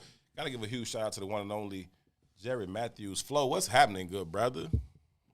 Happy New Year, brothers. Happy. What the fuck was that? Flo got this good church sweater today. Deacon Flo in this motherfucker. Hey, brother, how you doing? Hey, brother. Hey, brother. How's your mama? Tell Hey, us. you got a couple of dollars? Hey, brother. tell When your the mother last I time said you I been know to the that. church, brother? Hey, Hey, I didn't see you down at the deacon board meeting last week. What was going on, brother? I'll let y'all finish. You know what it is, man? It's Don. It's all that peanut butter shit, man. Don sitting here and calling man peanut butter for half the morning, and then he get this whole Keith Sweat demeanor about himself. He said keep And by the time we get here, he can't just go back to being a regular dude no more. By the time we get here, it's too far gone. Now he's peanut buttery by the time we get here. What? It's all kind of jiffy going on in this motherfucker by the time we get here. Oh, shit. That man said he got his Keep Sweat demeanor on. What? That's funny. I want to please you. Hey, stop. Anyway, man. What's up, Flo? You good, bro? First off, it'll be Skippy before Jiffy. See, y'all see the difference in that, though? Tell me that's the same person that talked to me the first time I said, what's up, Flo? That's a different dude. He's back to the Flo I know. What's up, bro? What's up? Would you want me to start cussing and saying MFers and all Yeah, type throw a of ignorant motherfucker into some ignorance here. shit? Man, motherfuck this country. That's so much better. Fuck this country. Fuck Joe Biden. Fuck Kamala. Fuck all this. Is this what you want? Yeah, now I can trust you a little bit. Too bad he half serious though. You got to break the law with me at least once before I know I can really fuck with you. You know what I'm saying? Hey, how am I supposed to know? Nah, man, we in here doing our thing. We are laughing to What's in It for the Black People Media Studios. We kind of piggybacked off of, we were talking about the inauguration and it kind of led back into a conversation we were having yesterday when I was schooling my good brother Tucson. That's exactly how that happened. Yeah, sure. Hell yeah. Okay. I be schooling you, bro. I be schooling you, bro. I got so many calls yesterday like, man. You should start listening to. I know they be talking to you. Take it easy on two when y'all disagree. That's not what they say. I know. All right, man. It's okay, man. Look. I debate with my equals. Everybody else I teach. What the fuck? That's brilliant. I like that a lot. I will say this though, man. I missed you being being in the studio, man. I miss you too, nigga. The two shows That we shit did was whack, G. That shit whack sauce. You remember when we did that shit for a long time? It wasn't as whack then. It's No, whack sauce now. It's whack now, though. It's whack whack. sauce. It's whack now, though. We was doing it in the middle when the pandemic first kicked off. That's how we was rocking. And But it wasn't whack. it wasn't whack. But it was whack. It was whack. It was It was whack the last 2 days. Yesterday was all right, but that Monday was super whack. That's super whack. And I realized that while we on this keep sweat thing, it's like a peanut butter and jelly thing, bro. And it felt like something was missing, like just us not being together. Yeah, we on you. We still on you, son. Yeah. Blame. He Don. didn't own the name now. Yeah, blame Don. Blame Don. We at you now on this peanut butter thing. That's what it's like. You the peanut butter though. I don't mind that. I'm the darkest one. I'm the jelly. I'm the brown one. Right. You like. I only go on certain shit. You like the meaty, like the substance shit of the thing. But nobody wants a fucking peanut butter sandwich. I love. Yeah, it's too thick. It's too much. It depends. It depends. You need the jelly in there to kind of smooth it out, bounce it out. I take it if that's how you feel about it. It makes it a little sweeter. It makes it a little easier to digest. I don't like the peanut butter jelly though. We got to get a better It makes it a digest. little easier to digest. Is very interesting conversation. It's okay. We're confident. My part is interesting. His part is bullshit, but we're gonna roll with it. It's all good. We're confident in our masculinity here. Okay, I am the jelly, right? I make this thing more digestible, sweeter. It looks better when jelly's on. So help me make this. The peanut butter by itself would just fuck the bread up. It just rip everything out. It's all the nutrients is in the peanut butter. But I will say this: you wouldn't just want a jelly sandwich either. That would be pretty fucking. I don't disgusting even as eat well. jelly, so I don't know what that shit. We can believe you don't eat jelly. You just scoop the peanut butter out. Just fucking savage. Just 4-finger scoop of that shit. Just But I get the analogy, right? So the conversation, and that's really the core of the conversation, right? Is how do we make this shit more palatable for our community? Because that's the problem. Like substance, we scared to death of some fucking substance, G. We scared of it, and it shows in everything we do. It shows in our music. It shows in our fashion. It shows in everything we do. And maybe it's because we've been conditioned to run away from fucking substance. I don't know. That's real. But it shows in everything we do. Like, we had this conversation. Are you smooth or crunchy? Adrian, ISWIS OG, you know the answer to that. Is he smooth or crunchy? I don't know the answer to that. I'm not answering it. I do. So either way, though. Extra crunchy.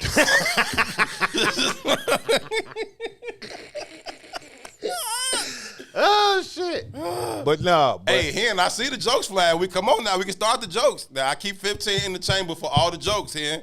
I'm ready. But how do we make this conversation more palatable to our people? Like we had this conversation lightweight a little bit the other day when we were just talking about the music, and we was talking about how Kendrick and J. Cole, when they do drop, the numbers that you can't deny. But we don't. And I'm talking about the youth culture, right? They align, but they don't really align themselves with Kendrick and Cole. That's real. You know what I'm saying? So the shit is substantive. You could tell it has an impact because it makes the money. But they more in alignment with the Lil Durks and the King Vons, and substance scares the shit out of us. And this ain't a new conversation. You know what I mean? This is a real fucking story, G. I've been a street nigga all my life. It's just who I am. I like it. You understand what I'm saying? I got the opportunity. I was blessed because it wasn't like no natural thing. I got the opportunity to go to college. When I got down to college, I had this idea of what the fuck I was going to run into. Organic, Nyla. Organic. I had this idea that I was going to run into and meet the leaders of tomorrow. Just niggas, because niggas didn't go to college in my neighborhood. You know what I'm saying? That just wasn't a real thing like that. So I had this expectation of who I was going to run into. And I got there and I was like, I'm so disappointed. Because what I recognized was that these motherfuckers was not intelligent at all. Everybody from the hood was smarter than these. I'm not even being an asshole. Everybody was smarter, right? But what I recognized was that these people just came from more resource, right? So their parents had the resource to get their ass down there. The parents in my neighborhood didn't have the resource to push their kids in that way, right? So life got real in different ways much faster, right? But when you amongst that group of people, one of the things, at least when you coming from my level of rationale and the environment that I was raised in, first thought I had was, these motherfuckers about to be the leaders of tomorrow for real, though. Oh, yes. They're going to be the school teachers. They're going to be the motherfuckers in power positions. Because that is the construct of the system. Yeah. The system says that whoever takes this route but think about this, will though. then be positioned to be in charge. But that's how powerful gumption is. These motherfuckers are going to be in charge. but they're dumb as fuck. Yeah. Right? Whereas the guys on the block, bright as fuck, but after a while, fear sets in. Right? Self-esteem sets in because they ain't reaching the heights that these motherfuckers reaching. Enough people telling you worthy. you ain't good enough. You ain't good enough. You can't do that, fam. And you could outthink this motherfucker without no work. Yeah. That shit appalls me, bro. It's the simple things. Growing up in our neighborhoods, by the time you 8, 9, 10 years old, depending on what your home circumstance is, you can get halfway across this city, no fucking problem. Handle some shit, come right back. At 10 years old, you can do that. Them motherfuckers can't do shit at 10, fam. Like they don't have it like that. We're forced to have it, right? And that is why I'm always talking about the value of not intentionally delaying the development of our offspring.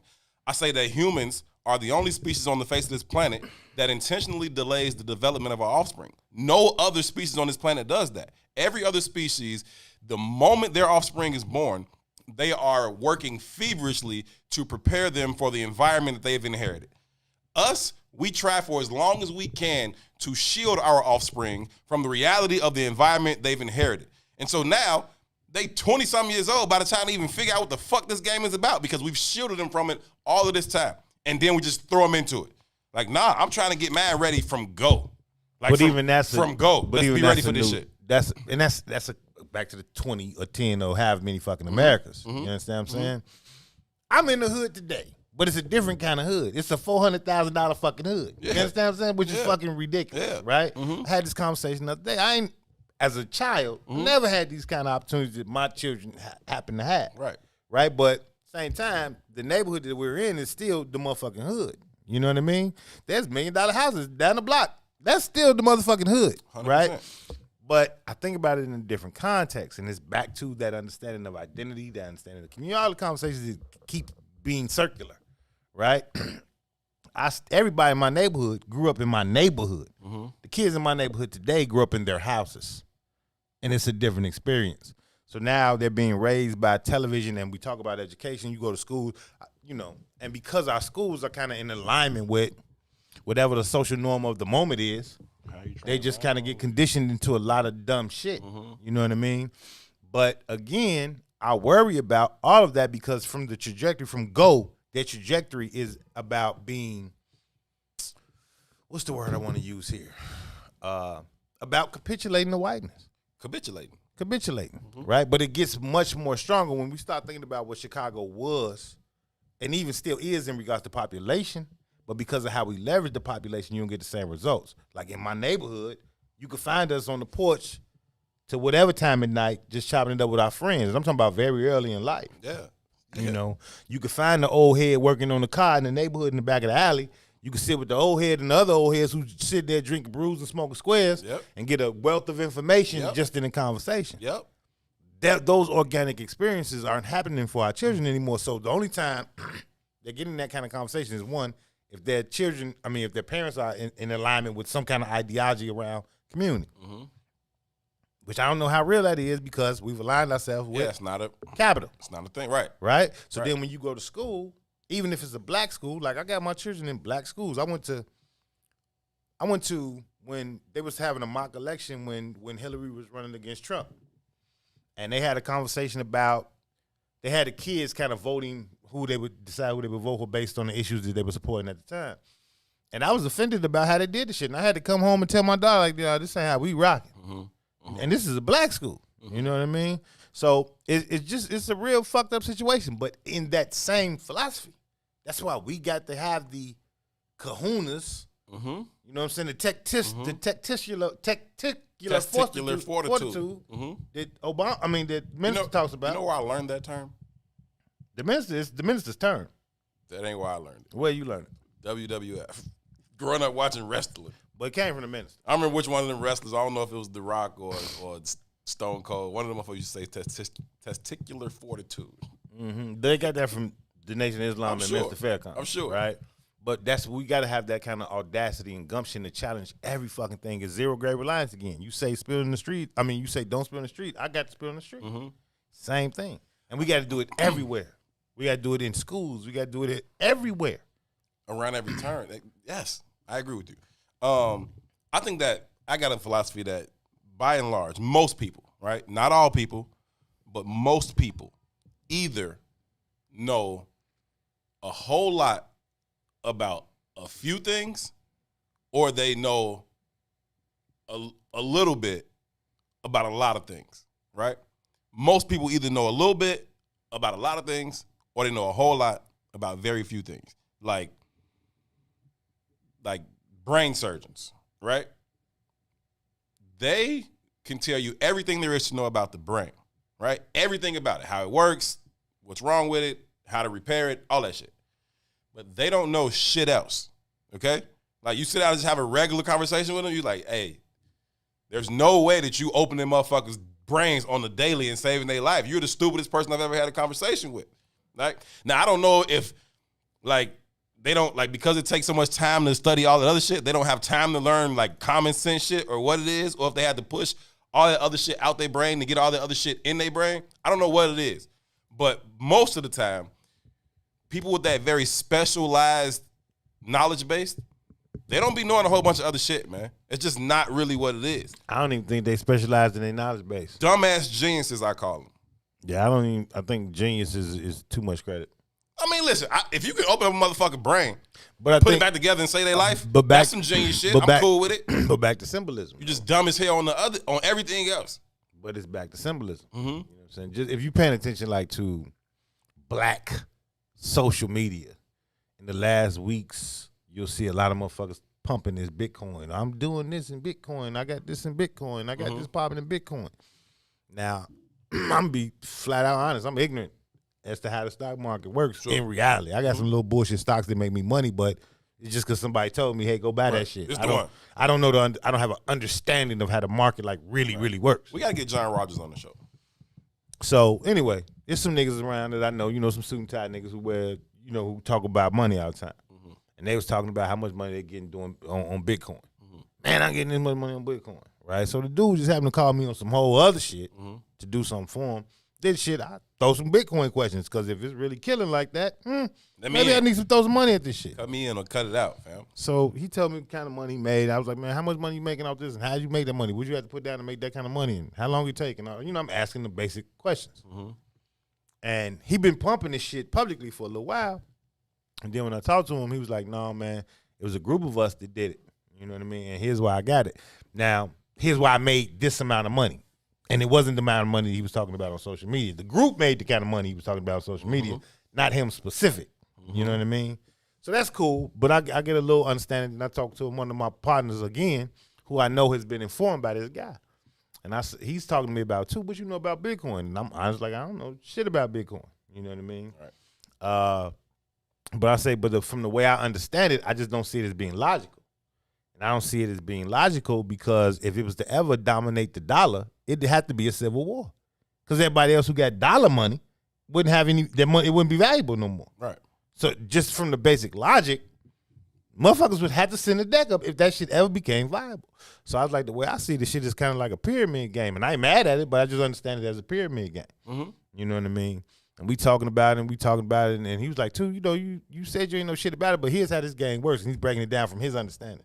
And when the whales come in and they pull their money at the whales, that's the big Bitcoin motherfuckers, which establishes that you playing a game that you don't really fully understand. I understood this shit from a basic understanding of just math, motherfucker. Bro, like, it don't, like, shit is at, you can break anything down to its basic level, right? If you got that level of common sense, you can understand, okay, this don't make fucking sense. This sounds stupid as hell. Like, you know what I'm saying? And, like, at a basic level. Now, you start throwing in all of the high level shit into it and all of the intricacies and all those things, then yeah, it could become a little bit complicated to understand. But just in terms of, basically at the base level, what's happening here, if you can understand that thing, you got it. Like, it's cool. It's like anything else. Like football, right? I have a deeper than most understanding of the game of football, right? I watch it differently. I have a different relationship with it, whatever. But the game is the fucking game. At the end of the day, throw, run, catch, block, tackle. That's it. You know what I'm saying? I can tell you why over there, here, there. We blocking and we catching and we tackling. That's what we doing out here. You know what I'm saying? And so at the end, you break anything down to the simplest form. It ain't. You know what I'm saying? Yeah. But all this shit is a game. Exactly. Right? And the basic understanding of football, and football is a great analogy. Can't you whip my ass, though? Football is a great analogy, right? You could have the greatest athletes in the world on the football team. I love football, man. You could have the greatest best thing athletes ever. in the world on the football team. But if they're not working in concert, they're going to get their ass beat every time. It's the best thing ever. Football is the They're best going thing to get ever. their ass beat every It is the time. ultimate team sport. Ultimate team sport, right? So basketball is not really the Basketball, same. Kobe can drop 80 on you by himself. And win the game. And you don't know the other 4 niggas on the court. Legitimately, it could happen like that. You know what I'm saying? Legitimately. But football Football you could have it the ain't- greatest it ain't back like in that, the G. world. If that motherfucking offensive line ain't blocking, he ain't getting out the backfield. In my opinion, Barry Sanders might be the greatest running back of all time. Of all time. Barry Sanders played for the Detroit Lions. And retired Them fast motherfuckers as won fuck because they 4 was 5 beating the games a brakes year. off his Okay? Okay, I don't give a fuck how good you are, sir. I can make your whole team miss. Good, because you're going to And have I'm to. going to make you quit. Good, you're going to have to make the whole team miss. Because Yeah. ain't nobody else block us on this Because motherfucker. ain't nobody Okay? blocking shit. Okay, so Right. you could be everybody knows you're the best player on this field. Y'all finna get y'all ass beat out here. And it's collectivism. That's it, right? So Mm-hmm. that's part of the same analogy that we talk about when we talk about the trajectory of what black people need to do. One, we are a small group. Mm-hmm. It should be easier to galvanize us. But if it ain't, okay, let's find our tribe. Let's find our tribe and magnetize our tribe in a way that it looks like we're bigger. Henry, and we can baseball dominate is not the ultimate team sport. and we could dominate the conversation. We could dominate the conversation, G. And I'm serious about the marketing campaign. I don't want this shit just to be no fodder. I think that we could create a marketing campaign right now for the first 100 days that picks up enough steam to where our conversation would be on the White House lawn. Legitimately, motherfuckers would have to talk about us in national press. Well, that's what we are, bro. So I'm fully committed. Let's roll. You know what I'm saying? Like, I'm fully committed. Let's roll. That's where we are. That's what we have to do. I'm all in on that piece, right? Like I said, I've said what I had to say about missing opportunity for the last time. I'm off that. I'm looking straight ahead to what we can get from this administration going forward with everything being as it is. It is what it is at this point. That's what we got to be. We got to roll. We got to get this conversation going. We got to keep swelling it up, keep growing it, be active with the ISWIS fam, get some things done right here where we are, and then let that thing expand.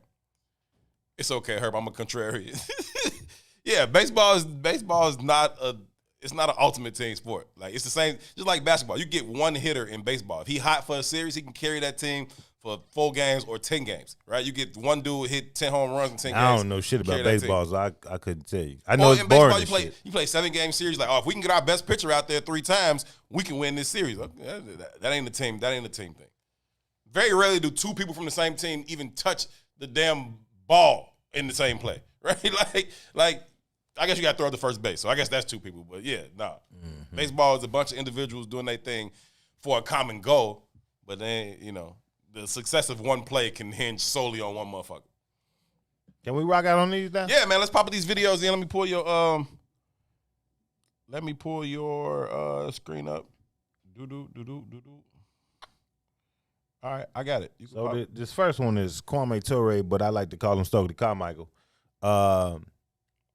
And all of this is stuff that we wanted to run on King Day, but I think it's still important because today we're inaugurating Kamala Harris, and I think the conversation we was even having earlier about context, specifically historical context, I'm gonna play them in the same order I had them planned out to play during the King Day, but I think the conversation is gonna shift a little bit because we're not necessarily just celebrating King's legacy.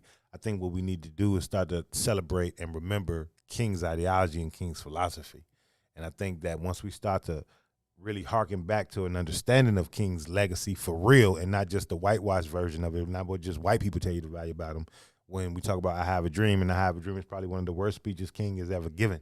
I think it'll start to at least make us reflect and change our perspective. So let's rock. This is Kwame Ture. And not just the white version of it, not what just white people tell you to value about him. That's me. When we talk about I Have a Dream, and I Have a Dream is probably one of the. Hold on, let me close this. I think you got multiple things planned. Yeah, my bad, Joe. I think there is like a voice requirement to be a board engineer at Wealth Center for the Black People in the Media, because between Flo and DJ, every time niggas say something, I look up like, who the fuck is in there? Like, All right, we rocking now. all right, come on with it. Your history, you take which is given to you, and you think what is given to you is what you're supposed to get. The enemy will never give you the truth, and certainly will never give you your history.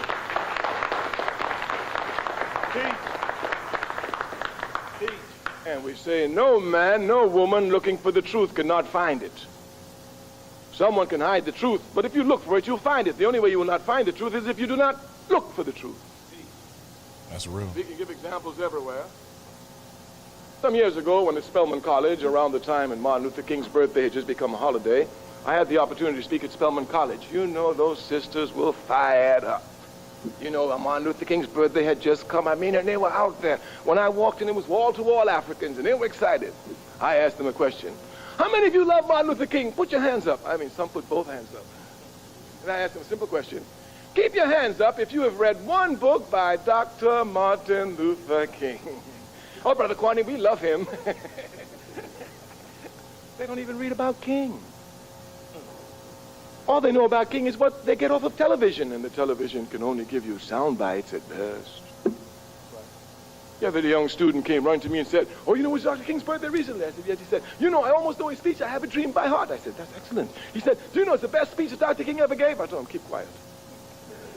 You must not spread ignorance, especially among an oppressed people. Anyone who knows anything about Dr. King knows that one of his most mediocre speeches is I Have a Dream speech. That's right. I commend one other speech to you if you really want to see Dr. King. It's called Why I Oppose the War in Vietnam.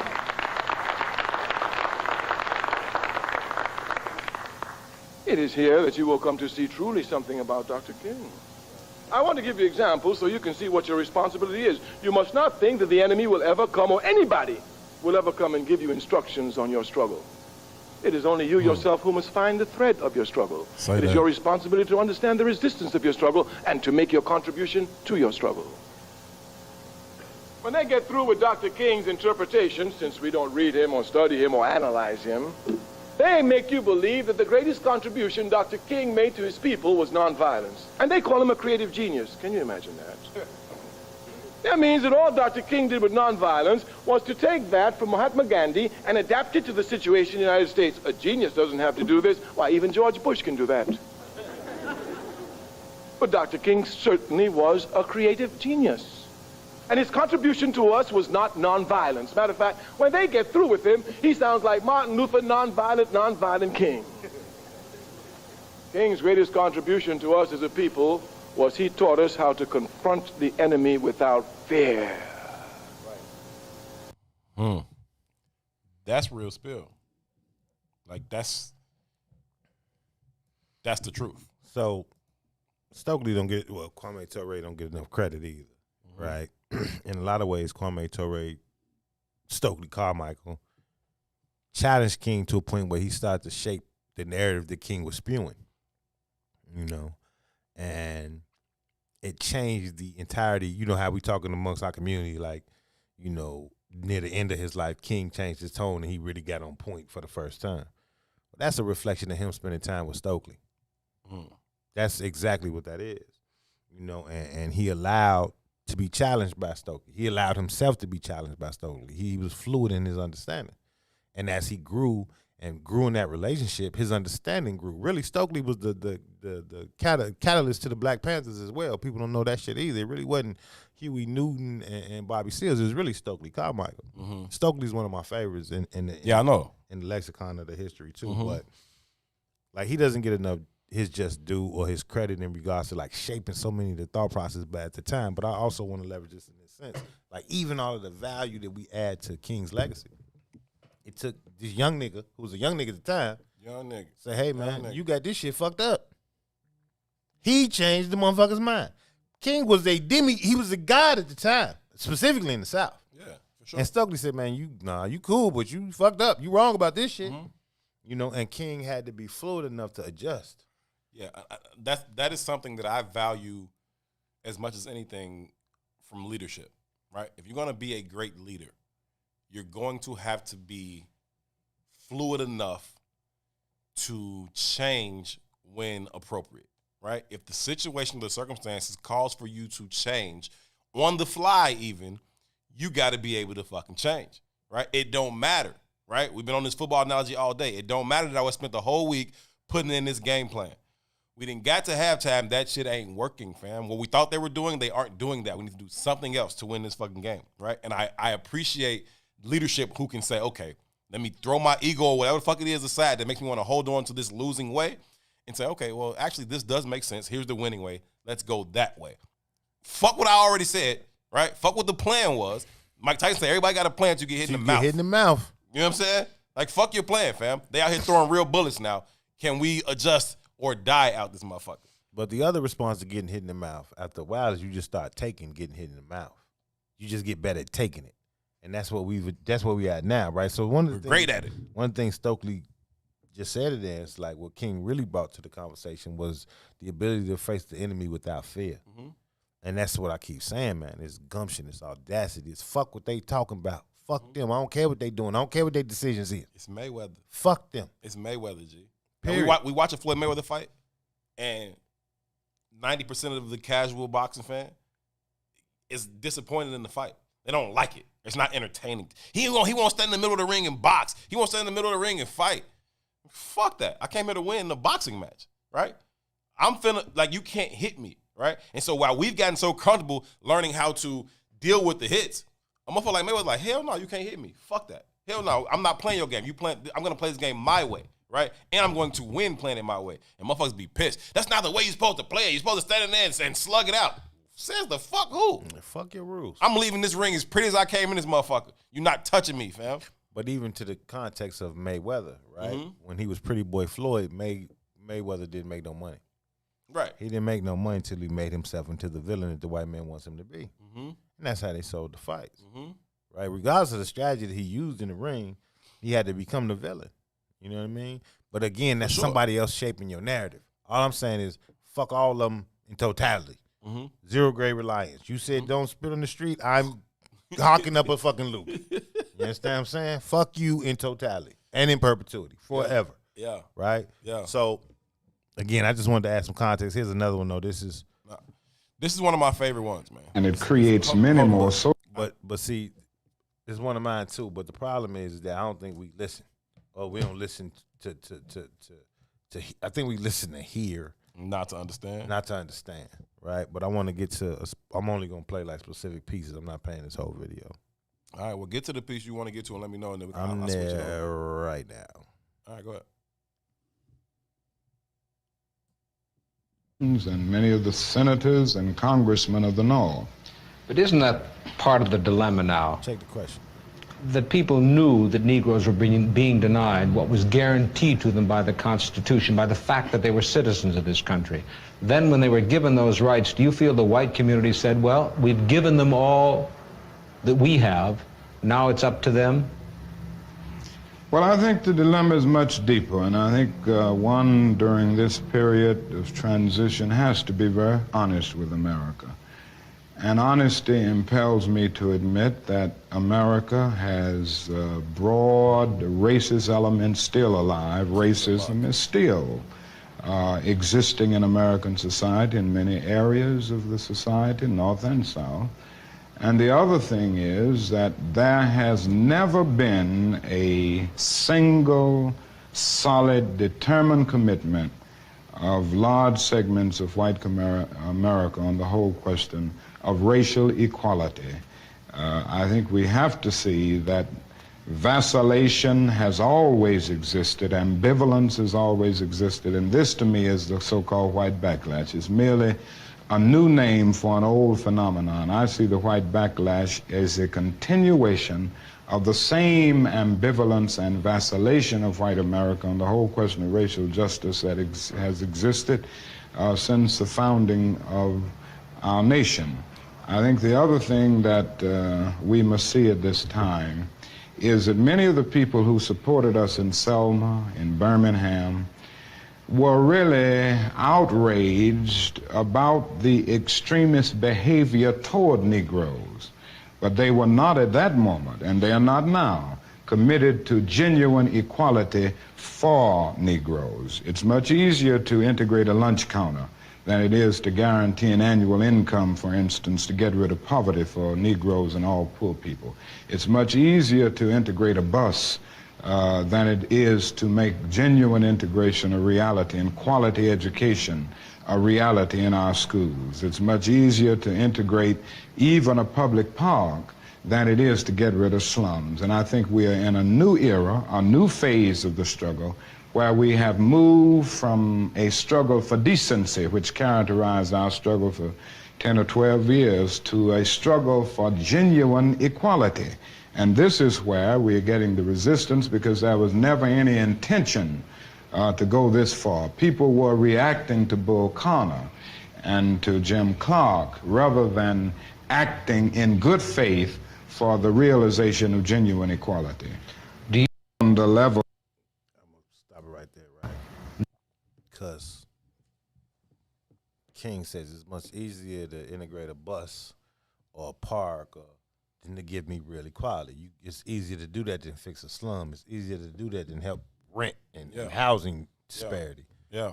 Right? And it speaks directly to the conversation of the inauguration today. Because you motherfuckers is clapping and cheering for pearls and chucks. And white people make them motherfuckers too. So you just made a whole bunch of white people some more money because you wouldn't bought that shit to take a picture on Instagram. Right? But they gave you a black face. The game ain't historical context, man. The game don't fucking change. It never does. This ain't even like they not even using new shit. We just can't adjust to the play. It never changes. It never changes. And why would it? It works well. It never would if we don't adjust to the play. Now, if we adjust to the play, you're going to have to change some shit up. We ain't adjusting, bro. Well, I think they throw the ball over there. Okay, Republicans, it's y'all turn. 4 or 8 years from now, throw it back to us. 4 or 8 years from then, we'll throw it back to y'all. And we so like, oh, we won this time. Oh, they won that time. We won this time. We won again. Like, we ain't won shit. No, we don't never win. Stop the bullshit. But my point is historical context, right? So we don't. It's somebody in the comments said that we should play this every day, or this ain't the King they show in schools, or da da da da. Look, I was born in 1976, right?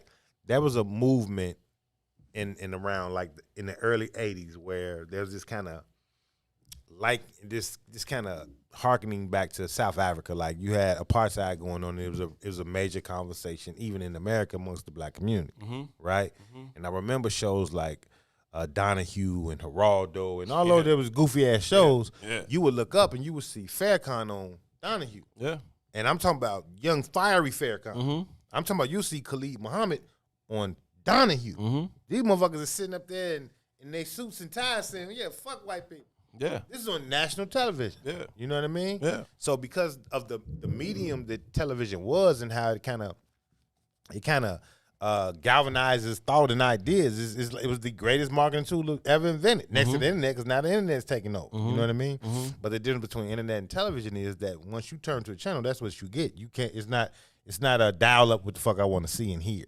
You know what I mean? Yeah, for sure. But the point I'm making is you would see Farrakhan on these shows. You would see Khalid Muhammad on these shows. You had Jesse running for president. You had energy in the community. Still had this kind of anchoring in blackness.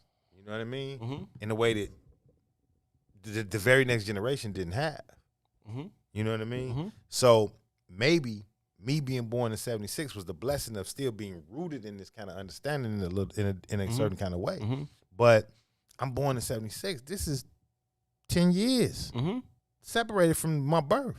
And this shit looks like an ancient Bible scroll to most motherfuckers. Yeah. Like, they have no context as to who this guy was. Because in the interim of that time, they took one speech, legitimately, one speech. Right. Not even the whole speech, because if you really read the whole speech, in that I Have a Dream speech, King is saying, run me my motherfucking money. Yeah. Run my community, my motherfucking money. They took about 3 sentences and made it this man's legacy. Yeah. And not only did they make it this man's legacy, but they've elected a black president and a black vice president from different continents. And started to compare him to that 2-sentence legacy. And that's where we should find our value at, then this kumbaya-ass bullshit. Kumbaya wasn't the conversation, bro. This wasn't the conversation. Nah, but you can tell that they've been successful in their attempt to hijack the actual narrative, right? The true story, based off the fact that we see shit from our own making, our own production. We wear it on our own bodies proudly that says dumb shit like, I ain't my ancestors. You can catch these hands. You goddamn right you're your ancestors. You damn right. But what that says to me, more so than the insult and the disrespect that you're throwing towards your ancestors, which we can address at a different time, it speaks directly to your fucking ignorance. Not only are you not them, you don't even fucking know them. That's real shit, too. Because if you did know them, you would strive with every fiber of your being to be them. You know what I'm saying? Like, but we pop that goofy shit. Oh, if I was back then, they'd have killed me day one. Sure. Would have been easy. Sure.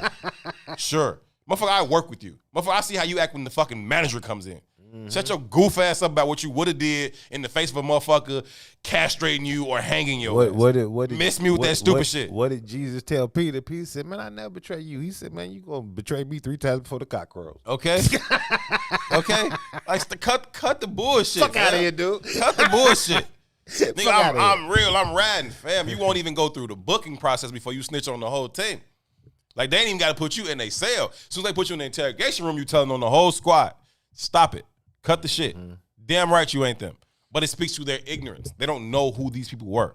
They don't know what these people endured. They don't know how these people overcame to even create an opportunity for your whack-ass daddy to bust in your whack-ass mama. Like, you are tweaking. You don't know what the fuck you're talking about. But the shit should be a continuum, though, right? Even if you leverage the analogy of the football game, it's no use in having players on the field if you can't learn from them, right? Right. So we look at the players on the field and say, oh, man, they ain't win, they ain't shit.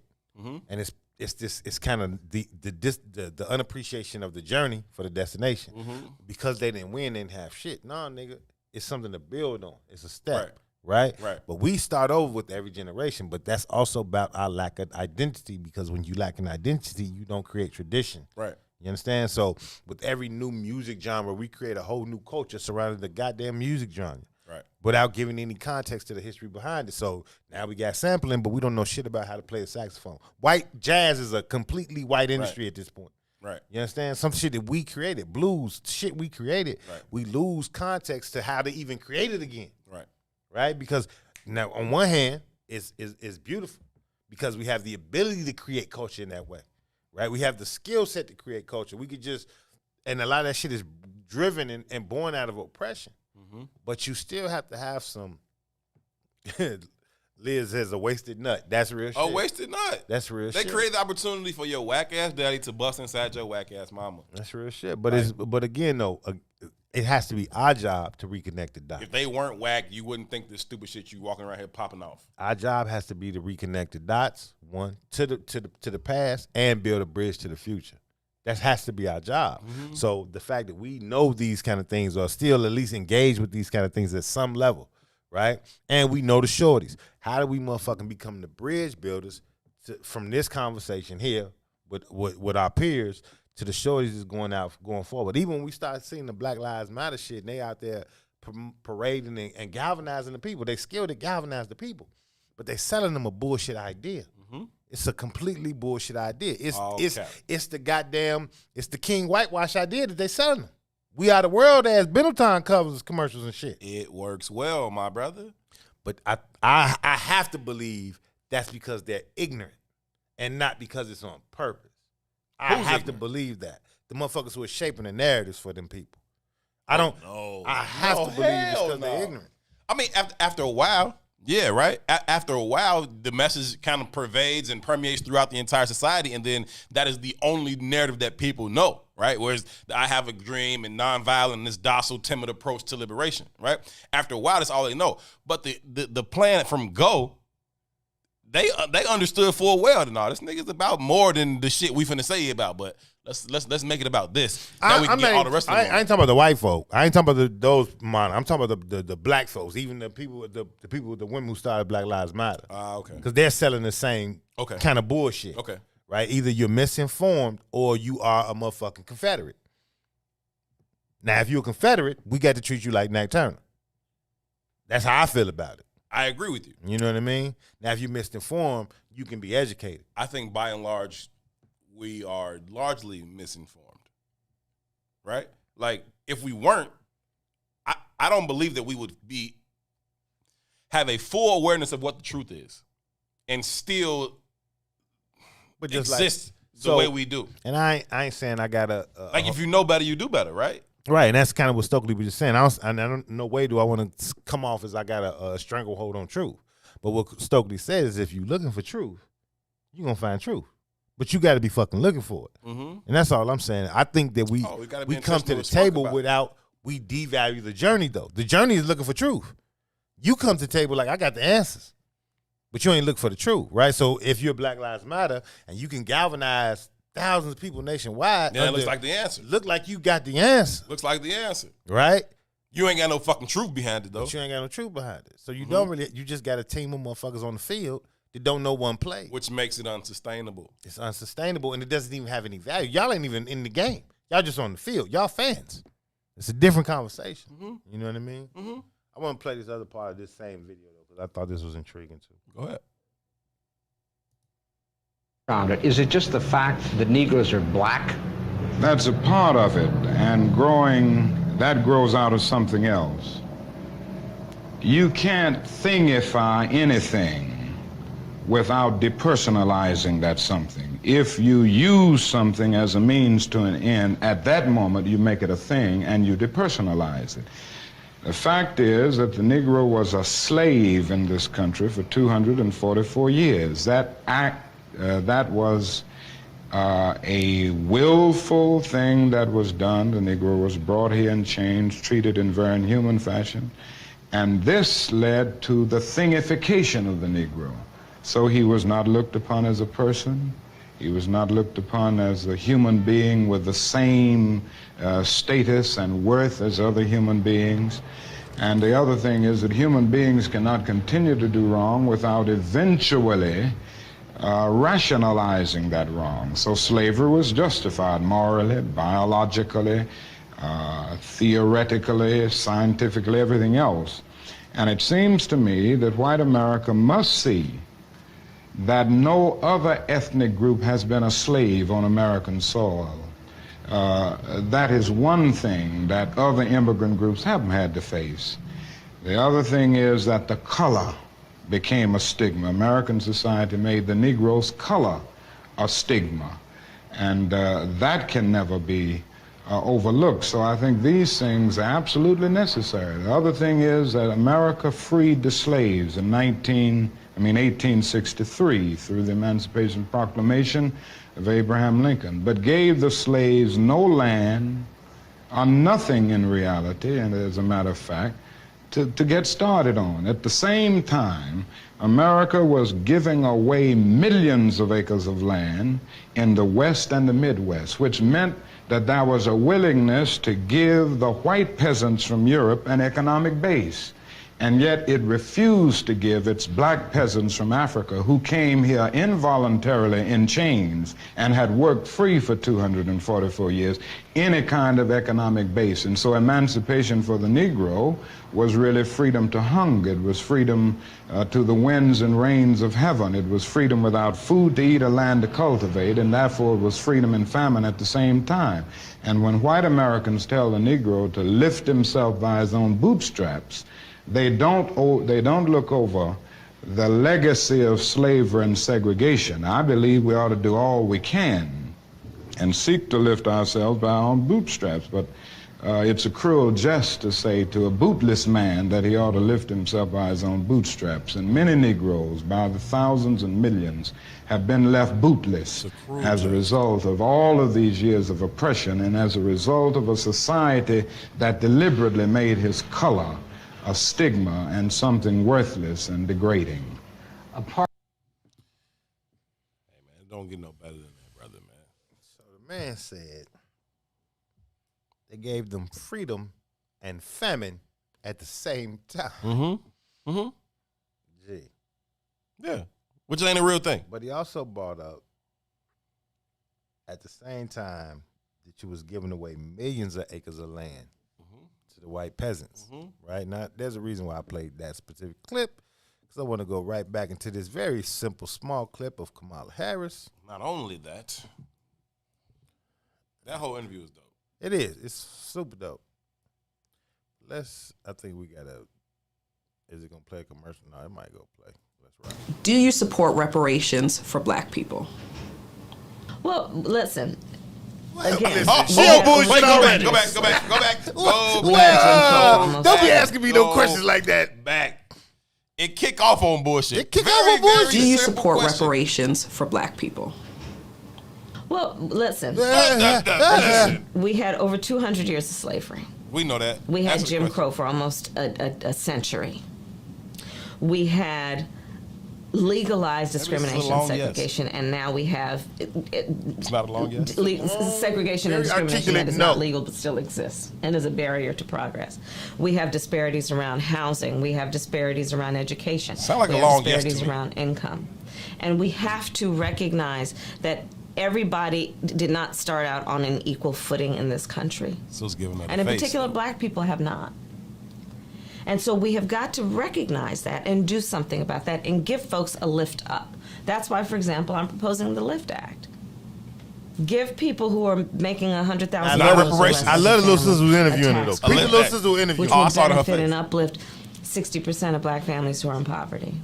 So by default, it affects black families, but there's not a particular policy for African Americans that you would explore.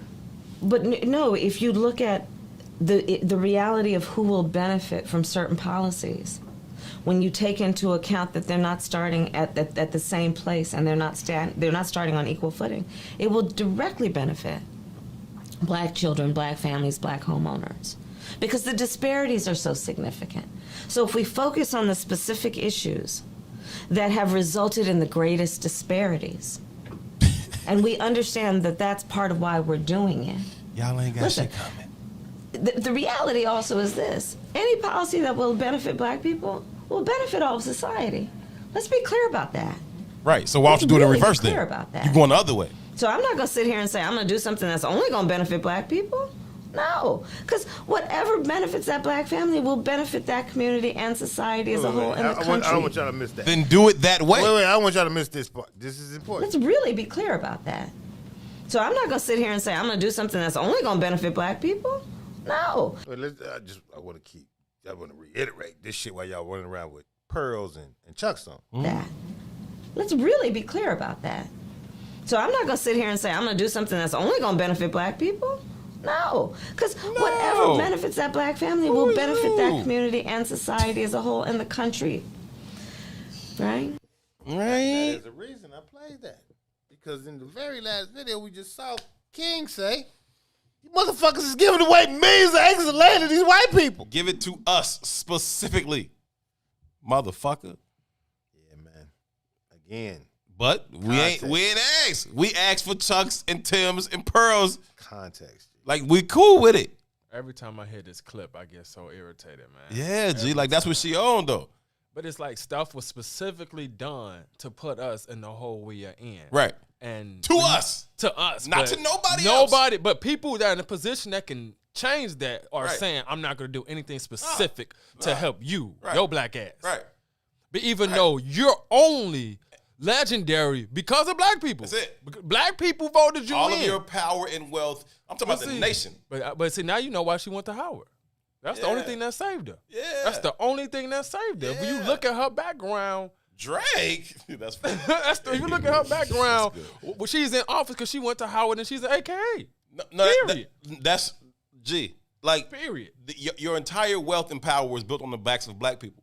And so every time you approach this conversation and talks about, oh, who needs, and you say shit like, oh, let's give them a lift up. Let's give them a helping hand. Motherfucker. Even the playing field. You're approaching this thing wrong. Nobody's asking you for help. Give me what you owe me. I'm not asking you to do me a fucking favor. You owe me that shit. Run it, motherfucker. Pay us like you owe us for all the years that you hold us. We could talk, but money talk. So talk more bucks. Like, what the fuck are we talking about? You know what I'm saying? Like this, and then I hate when they try to use like she tell her Drake. That is funny. That was fun. That's hilarious. That is niggas. Like that shit is hilarious. Like, but she sit here talking about well, you know, if we do something, if we do something that black people benefit from, everybody's gonna benefit from it. So do it then. Because that's not what you said. You said you're going to do it in the reverse. We're going to do it for everybody, and then black people will also benefit because I'm doing it for everybody. So black people will also benefit. But what you said was if we do something for black people that they can benefit from, everybody will then do it that way, right? If you can do it that way, do it that fucking way. But again, though, too, right? So I give. Black people talk that shit about Jesus. I give. Oh, it's a white Jesus. And they be like, you get white pastors like, oh, Does it really, like, why is this picture of Jesus in your church white? And then when you get the white pastor, like, oh, it doesn't really matter what color Jesus is. It doesn't really matter. It's Jesus. Okay, if it don't matter, make him black. But see, herein lies the beauty. That's what Otis Mouse asks all the time. If it don't matter, make him black. Right, but herein lies the beauty of a Trump. Make her black. If it don't matter. Herein lies the beauty of a Trump presidency, though, for real, right? So when we looked at that Kamala clip, the uneducated or the unarticulate mind would interpret that shit as, yeah, she for black people. Because it rolled off the tongue in the way that you was like, oh, she's skilled. What? Maybe she fucking with me. She's skilled. Right? She's experienced. If she doesn't make the last statement, well, I ain't gonna do nothing specifically for black people. If she doesn't make that statement, 97% of motherfuckers listening will be like, she fucking with me. Yeah. But if you pay attention to the statement and you can clearly comprehend what she's saying, even without the I ain't doing shit for black people, you fully understand it. She's telling you in a very nice and articulate way. No, man, I don't fuck you. with you. Bro, when we asked her specifically. But this is important. Because there's impediments in how we understand language. Us specifically, our communities, right? That's why they keep us at the bottom of the goddamn conversation in regards to education. We got to begin to read. We got to learn. Language is power. And she leverages that conversation. Now, that's why I said I love the little sister interviewing her. That's why we had these conversations. She was the one on point. That's why we had these conversations about Charlemagne. If we being very honest, motherfuckers kind of praise Charlemagne like kind of like an intellect at this point, right? And they had these conversations on the Breakfast Club, and motherfuckers get up there and say some shit just like Kamala said. He be like, yeah, that's it, yeah. And we go with it because they're populist. The Angela Rye bullshit, another idiot, right? Because they are hypnotized or either that or they're intoxicated by the power they think they have or seem to have, or they like being in the seats they in, or they're part of the team. I don't give a fuck. Brightening your personal star. Whatever it is, we got to get beyond it. And again, back to audacity and gumption. The little sister had audacity. No, she said, so wait a minute, so you mean to tell me you don't do nothing for black people specifically? But you saw it on her face, right? Black women can murder you with their face. Like, just you say some shit, they hit you with a face, and it's like, oh shit, I see everything she's thinking. I'm dead now. When Kamala first answered the question, the sister sat back in her chair, switched over, gave her one of them. Get the fuck out of here. Who the fuck you telling that bullshit to? Like, she hit her with that. Like, that's what I saw. Like, who the fuck you think you're talking to? And she came back to the question specifically. Black people. So Fuck you talking about? So you mean to tell me you're not doing nothing specific with black people? She thought she can get past the sister with the bullshit answer. Sister looked at it like she was motherfucking crazy. Came back with her specifically, and then she had no choice but to say, no, I'm not giving you nigga shit. But it's also that same energy of the sister switching like, nah, motherfucker, you ain't ran up on no dummy. Yeah. It's what her got up to the end part to say. Well, what you mean? You want me? I ain't gonna do nothing specifically for black That's people. what I'm saying. She wouldn't have broke character like that. No. You know what I mean? No. It was the audacity and the gumption of the young lady interviewing her that got her to break character. She handled business. Shout out to that sister. We got to find out her name and lift her up. We got to take a break as well. When we come back, we'll have about 55 minutes or so left in the show. This is I Said What I Said on a Wednesday. My name is Herb. His name is Tu. We'll be right back. Introducing your trusted source for high-quality black emojis, better known as Blackmoji. We believe black is beautiful, and that beauty should be reflected in the digital market. Now there is an app that does just that, starting with Black Greek letter organizations. Blackmoji D9 offers more than an emoji app. It is a cultural experience of black excellence. Download the app in the Apple or Google Play Store to access a specially curated catalog of emojis representing the Divine Nine. Use the emojis to celebrate Black Greek events, acknowledge current events, support social causes, and learn about esteemed Black Greek members who blaze the trail of Black history. A portion of every subscription goes toward a scholarship fund specifically for members of Black Greek letter organizations to help keep the legacy alive. Download the Blackmoji app today.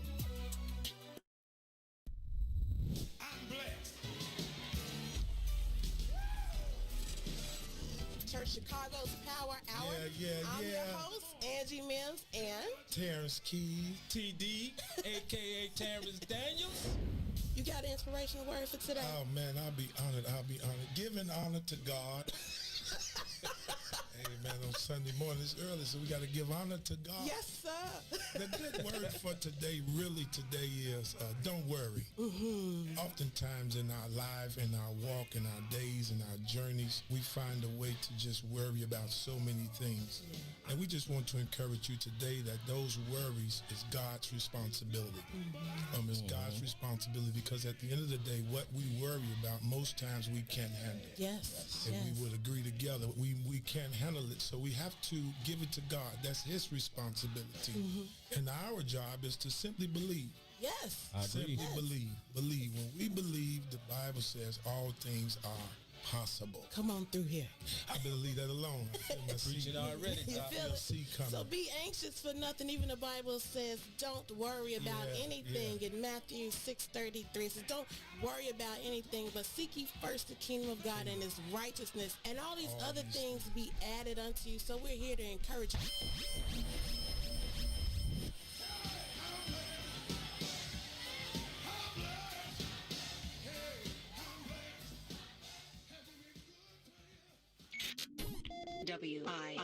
WIFTBPM.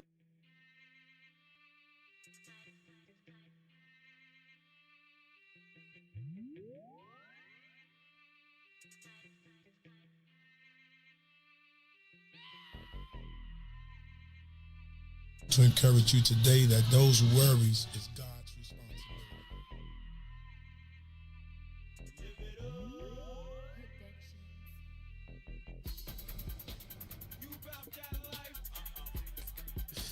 I'm about that life. He put God in the middle of test your work.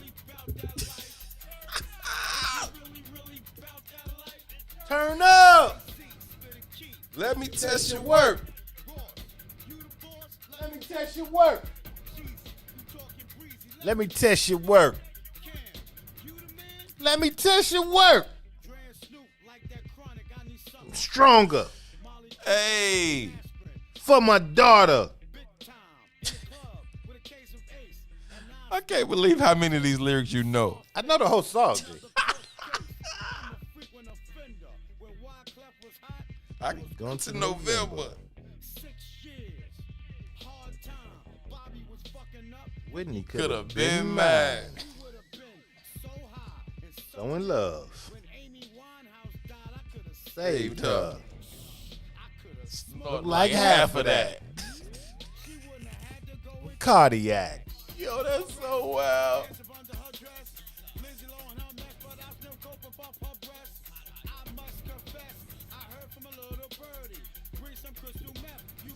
That from Fergie.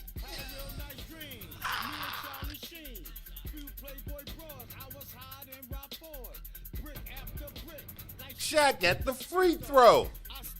I put coke in my pee hole. Cut it off, damn it, Flo, cut it off. Hey, man, this Flo, is classic material no matter what. This is classic. Oh, my goodness, Q was that ashamed is of us. great. Q was in the comments like, this is a damn shame. Q woke up this morning, he's brushing his teeth like, you bound down line. This shit How did this become y'all theme song? Because it's fucking dope. Two was it's two so was in dope. the studio and they made it.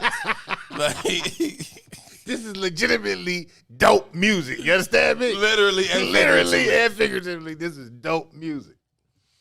God, that's too good. I'm not gonna lie to y'all. That is too. He said it's a wrap. Howard Trout be knowing I'm done after that.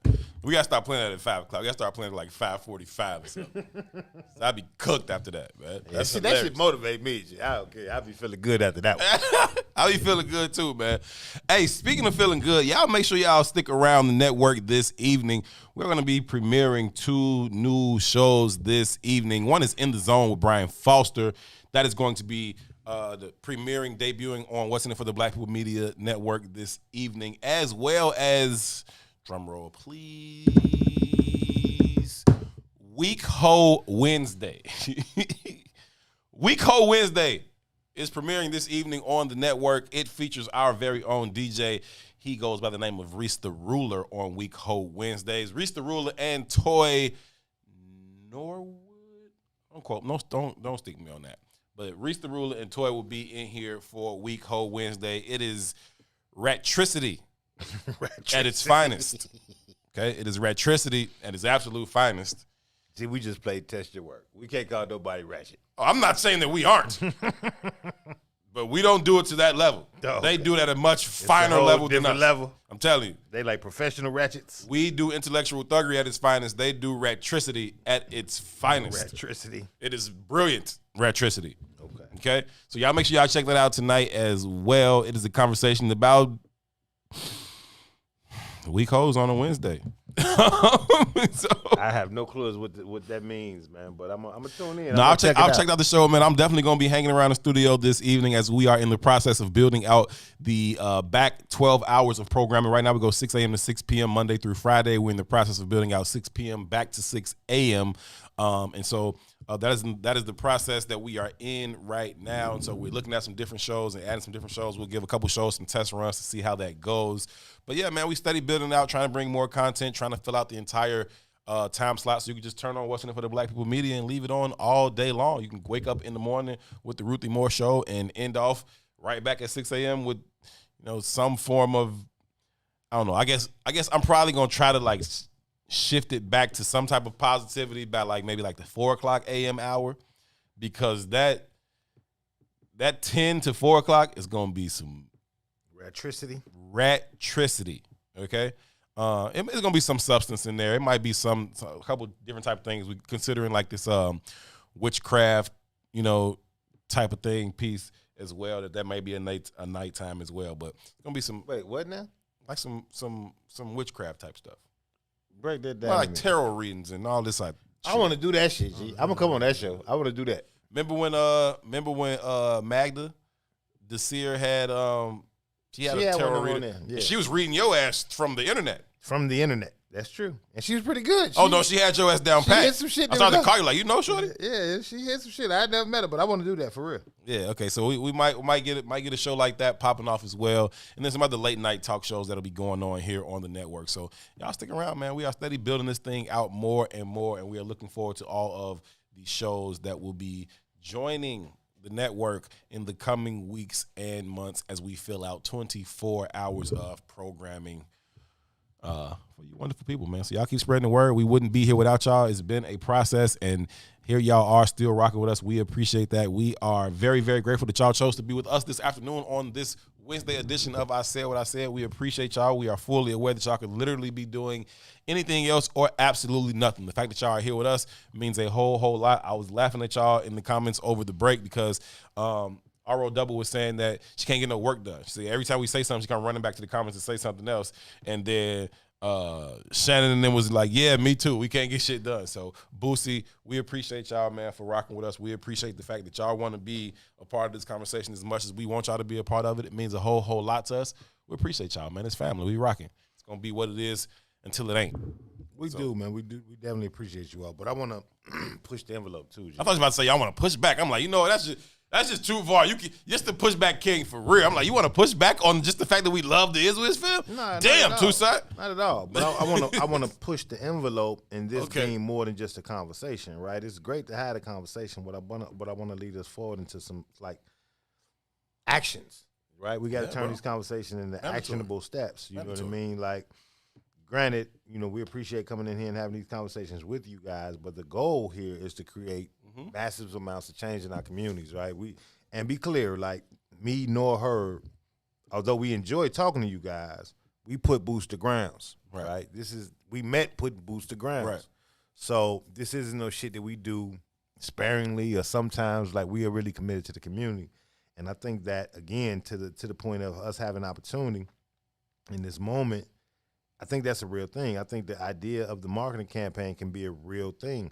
I know Mays has he puts up the Zelle and all that stuff, but I want us to find, well, we got to do our own shit soon anyway, but I want us to lead off that campaign. I think that would be so effective. I do. You know? I agree, man. I've always had a neighborhood plan, just in South Shore in general, just go around door to door and ask every household for $1, right? And then when you do something like that, you just got to be completely transparent with those monies, right? And so I would keep a running list, whether I use, first initial, last name, or first name, last initial, address, whatever it is, about everybody that gave that $1, right? And then, okay, what does that add up to? And then we hold community meetings. Okay, what's most important? What should we do with this thing first, right? We got this amount of money. What do we need to do first, right? That's a community garden. Cool, we get the community garden cracking, right? And pour in the resources to that. And then maybe next month I come back and say, okay, go. Can we get $2? See, I ain't saying that. I ain't asking. I'm saying this is what we're going to do, right? I mean that in this sense. Like, I'm not trying to bring all the cooks to the table. I know what I can cook, right? So we can create a marketing campaign. That's what I'm committed to. And that marketing campaign will in turn push a level of messaging out that in turn will push and dominate the conversation of the politicians. 100%. No, I get what you're saying in terms of what we're doing here specifically. I'm just saying in terms of that model. I think that is a model that could work well for building sustainable communities. And I think it's a model that could then be duplicated from one neighborhood to the next, ultimately across the country to kind of change our own circumstances for ourselves. And if you can get $1 from each household in the community 1 month, and then they say, okay, damn, look what we did for my $1. I put in $1 and this came to our community, or this was the product of that from our community. Then next month, hey, can we do $2, right? Can we get $2 from every household? And if you can, you can. If you can't, you can't. Cool. You still welcome to be a part of the whole process, right? It's still your community, right? If you can give that $1 this month, cool. If you can't, cool, right? But next month we do $2. Now what can we do with that thing? We did the garden last month. Can we start the education piece this month, right? Can we start the economics piece this month? Those types of things. So I think that is certainly a doable thing. It takes people who are invested, right? Who've already shown themselves to be personally invested in this fight. 2, that people trust, and then you have to honor and respect that trust to make sure that they can see everything transparently down to the fucking penny, right? And I think you can do that. So I absolutely have all the faith in the world in what we could do here, just as it is with his family. I think that we can do whatever the fuck we decide to do, right? And so the book club is cracking, but I've been talking about this community garden since the inception, almost since the inception of I Said What I Said. And so, like, those are the types of things that I think that we can certainly get done just amongst ourselves. And then it's like, damn, look at what the fuck we did. Okay, let's try to get that done in another community, right? Who's over there doing work already, right? I'm not saying that we need to fucking do it everywhere, right? We just need to create a blueprint that could then be duplicated everywhere. And so those things are doable, man. And just the fact that, a lot of us show up here every day for this to be a part of this think tank is ultimately what it is. And everybody's showing up to be a part of it and contributing to it, and everybody feeling like I got something to contribute. Nobody's ever like hesitant to jump in. Everybody here is ready to kind of jump in and help in whatever way possible. We had Q on the show on Monday. Was Q here on Monday? Monday, I don't. Was it Monday or yesterday? Like I don't know, man. But whenever Q was here, and he's talking about the work that they're doing in the street patrols in Bronzeville, and Adrian pop out like, "Yo, can we? Y'all accepting donations for that? What's the cash app for that?" You know what I mean? Like, people are ready to jump in and just help, right? Even if it's the smallest shit in the world, we stumble on a name, a topic, or title, everybody jumps in to help. Here we go, how to do that, right? We started a book club. Shannon like, cool, throw that thing together, right? Robin keeps the whole fucking list of all the shit going on with the book. Like this is a group of people who are aware of problems and actively engaged in solving them in one way or another. And so I think that, just with the brain power and the level of commitment from this group alone, I think we can do things that are beyond any of our imagination, right? And so I'm with you. Let's make sure that it's not just a conversation. The conversation is necessary and a critical component of it, but let's make sure it's more substance and more production out of it. I'm with you. I'm with it, and I'm not with being a manager, right? Yeah. So, and I'm just being upfront. Like, I'm not with being a manager at all. Mm-hmm. But I know that in this moment, we can leverage that marketing campaign to dominate the conversation. And I think it would be asinine of us to not put forth the best effort we have to not dominate the conversation. I mean, the goddamn moniker is what's in it for the black people. And if we can't make that a question for the national lexicon, then in a lot of ways I feel like we're failing. You know what I mean? If we're going to ask the question for real, what's in it for the black people, then we need to ask the people who have the ability to change the circumstances for the black people. You know what I mean? What's in it for the black people is a question that has to be,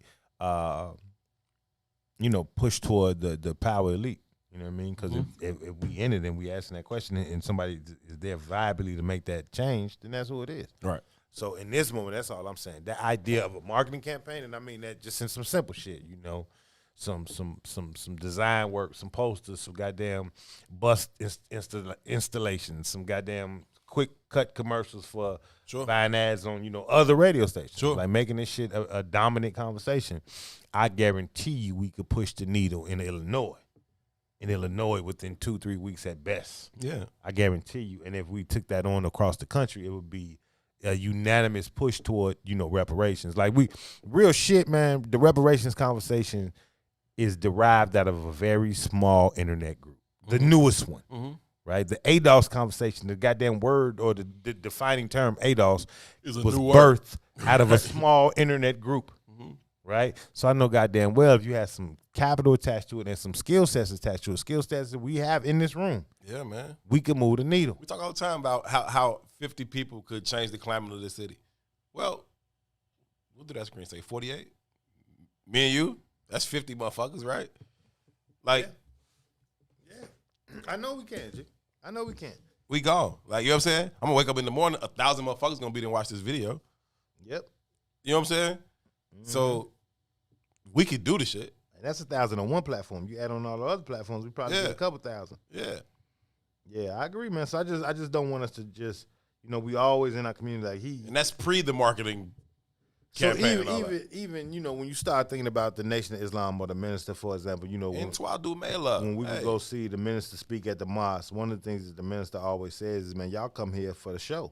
Y'all come here for the theater. He said, I'm not here for theater. Right. I need you motherfuckers to do some shit. Right. You know what I'm saying? And that's one of the struggles that we have in our community. And it's part of that same kind of symbolic kind of gesture, that Jesus kind of phenomenon. We always waiting for the Savior. What I'm saying is, and this is some Obama shit, and I give Barry all the credit for that, but we are who we've been waiting for. You know what I mean? And let's show the fuck up. Robin just said, just like Eugene say, we all we got. We got us. Like, you know what I'm saying? That's facts, right? And one thing, for all of the things that I love about the minister, one thing that I just leaves a little bit to be desired for me is this a little bit of lack of a call to action, like these marching orders. Like, what are we, like, all right, we all here. We all excited as fuck. We all came to DC for this shit. We charged up. What should we be doing? You know what I mean? And so I don't want to, as much as I don't want to be like, hey, let us decide what the fuck we should be doing, right? I also don't want to be like, hey, everybody, let's come here and then not be like, this is what the fuck we should be doing. You know what I'm saying? I think that we have to get to a space where it's like, okay, this is what we should be doing. Let's go about and get this thing. Let's go out and get this thing done, right? Yeah, but it's also duality to that story too. It's you need the collective, right? No, I mean, even in the sense of, like you said, something to be desired from the minister, right? So I've been around the minister probably since I was 6, 7. You know what I mean? Like, really been around them. You know what I mean? I was at the Million Man March, the first one, you know. And he had a call to action. And the nation always has a call to action. They do. Right. Right? But, again, the nation, very similar to, I'm assuming, who King was in his day, the vast majority of black people don't really fuck with the nation because it confronts Jesus. You know what I'm saying? And then there's, you know, that Muslim. You know what I'm saying? That Muslim shit over there. You know what I mean? Bean pie selling ass. Yeah, it's that kind of shit, right? Yeah. But even I remember specifically at the Million Man March, it was a call to action, like send in, like it was like $1 something. Man, I was out there on that mall, G. I was out there on that mall at 5 a.m. in the morning. At 5 a.m. in the morning, it probably was 600,000 people out there. By the time noon hit, it was way more than a million. Yeah. You know what I mean? Yeah. So imagine like the economic capacity that they had to push. Like, how much money did you spend to get there? And then for the next cause to be hey, send me $1 every month. And I ain't saying maybe the minister ain't your guy, but for him to galvanize, I can't think of another human being on the planet No one. that could galvanize that many men. No other person could make such a unifying, no other individual can make such a unifying call to action like that. Nobody. Yeah, I can't think of nobody who could do that. You know what I mean? Couldn't So in the months to follow, and maybe too, I see Q saying also discipline too, and I don't know if that's about. I'm kind of conflicted on what that means. but maybe they did reap some benefits, and they just didn't have the benefits of the discipline to put them into action. I don't know, but I know it wasn't what you got out there on that day. Right. The commitment wasn't what you got out there on that day. Right. But I know just the symbolism of that showing on that day. Man, it was. I know it shook the motherfucking world. So I wasn't at that one. I was too young at that one. But 20 years later, in 2015, I was at that one, and I was also there 5, 6 o'clock that morning, and it was just like this surreal kind of like energy, just kind of like hovering over the place. You know what I mean? And it was already hella people out there, and then hours later, after I got to the place I was gonna be, I turned around and looked behind me, and it was unbelievable how many people were out, because I had walked all the way from the back of the mall all the way up to the front at 5, 6 in the morning. And so when I turned around, by 9, 10 o'clock, and you see all these people as far as you can fucking see, it was bananas. And the energy was out there was like, we could do any fucking thing, right? We could do anything at all. And every little issue was quelled and dealt with expeditiously, right? Some dude was out there wilding. Bunch of brothers from FOI came up to him respectfully. Brother, you got to do this, that, and the third. Brother said something other than this, that, and the third. Brother was lifted up in the air and carried out by 6 other brothers in the air like this, like, get his ass out of here. Like, you know what I'm saying? See, therein lies one of the main differences from the first one. Mm-hmm. Wasn't none of that. Mm-hmm. It ain't nobody gonna have to correct you, because it wasn't none of that. Mm-hmm. Nigga, I was out there. I'm 19 years old, bro. Mm-hmm. I'm out there crying in the middle of the street because I couldn't believe how beautiful it was. Mm-hmm. It was crazy. Right? On some other shit, but this is the juxtaposition of our lives. Mm-hmm. When I went down there, I was online, pledging, Mm-hmm. right? And then they was like, you can't leave. And I was like, man, motherfucker, you eat a dick, Fuck I'm you, out. fuck you, fuck you, and you. Right? And when I came back, the other dudes who was online, they didn't go with me, so They feel away. Shit went bad for them. You know what I mean? But yeah, it went bad for them. You know what I mean? But it was that moment, like just listening to your explanation of like somebody, the brothers from the FOI came in and had to do. Wasn't none of that. I could have left $1,000 on the ground and the motherfucker wouldn't have touched it. It's a very isolated incident, but just the fact that how they dealt with it, right? That was a very, very isolated incident. It was all love and great energy. But whatever the brother was on that was unappreciated by those around him and the members of the Fruit of Islam, they came over there, asked him real respectfully, brother, this, that. He said something other than okay. And that was the end of that. But it's just that kind of energy that's necessary, and that was the energy that I came back to Chicago with, and it was like that was the call for the 10,000 Fearless, and that is when we met, right? Mm-hmm. Like that and doing that stuff, and so it was just real inspiring, and it's an energy that needs to be something that we got to carry with us, like on the daily, right? And so what I'm saying is, let's not make it just like, oh, we feel good for a few hours every day and we talk. Right, let's do something transformative. What we doing? Let's get it popping. We got everything we need. Just as I look through the family, man, as I look through the ISWIS, like it's so much talent, it's so much passion, it's so much ability, so much know-how. Like we can do whatever the fuck we want to do.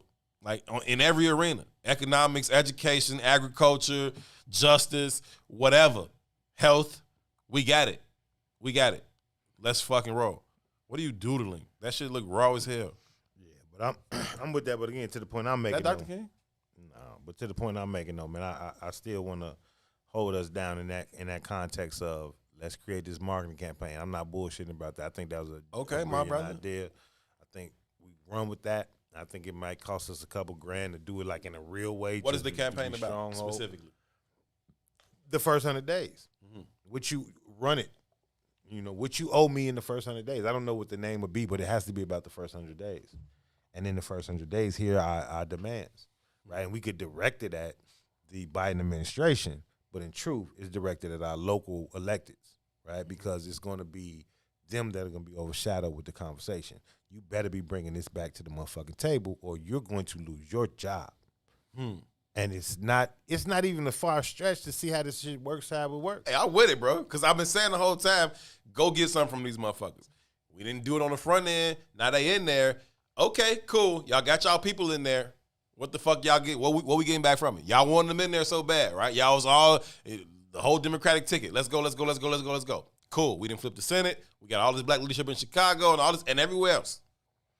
Run it. Yeah. And Run it. It will gauge our communities. That was y'all time. Specifically our younger communities in a way that they've never been engaged before. You know, it's the same thing like BLM, right? In my opinion. Mm-hmm. You know, BLM is only brilliant because the moniker itself is fucking brilliant. The BLM moniker is brilliant. You cannot deny the value of saying Black Lives Matter, right? To oppose that is foolhardy. You know what I mean? Mm-hmm. But when you start looking at what value does it bring to the conversation, I don't know what it does, other than galvanize people to protest and be responsive to issues. What I'm saying is, with this campaign right now, we can be proactive in a few different ways. Mm-hmm. We could be proactive in the sense that here's a way to galvanize our people around a conversation that we know we don't traditionally engage in. It's also a way to galvanize the electeds who don't traditionally engage our people unless there's some bullshit attached to it. So now we're forcing the issue both ways, and we're growing the electorate intellectually. You got to be focused on this shit because this is where these results come from. You know what I mean? And I mean, that's the electorate, but the electors itself, it's like pulling the wool. It's like the motherfucking wizard being found out. Mm-hmm. You realize that it's some humans standing behind that motherfucking curtain, right? Yeah. And now these motherfuckers is running for cover because they have lost the allure of having that curtain to hide behind. Mm-hmm. Bitch ass nigga, this your job. Go do it. Bitch ass niggas. I like it. Gabrielle says 100 ways in 100 days campaign. Gabby, I kind of like that. That's my cousin. She brilliant like me. It's in the gene pool, baby. She's brilliant in spite of being your cousin, not because she's your cousin. But Gabby has a good one. That's hate your blood. That's what it is. I dig that. I dig that a lot, man.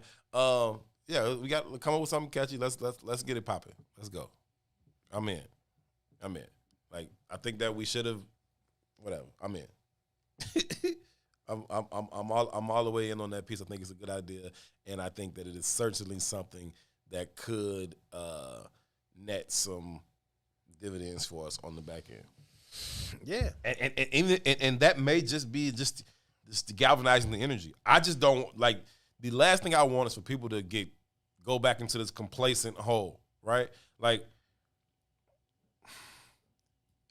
I don't want it to have to be like another Black Death is the only thing that keeps us motivated to keep fighting, right?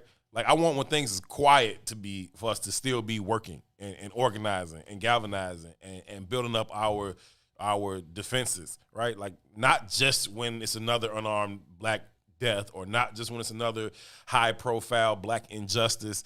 Like even in times of peace, we need to be preparing for the fucking war that has been ongoing since the beginning of the American experiment. Since our inception here, for sure. Since 1619, for sure. But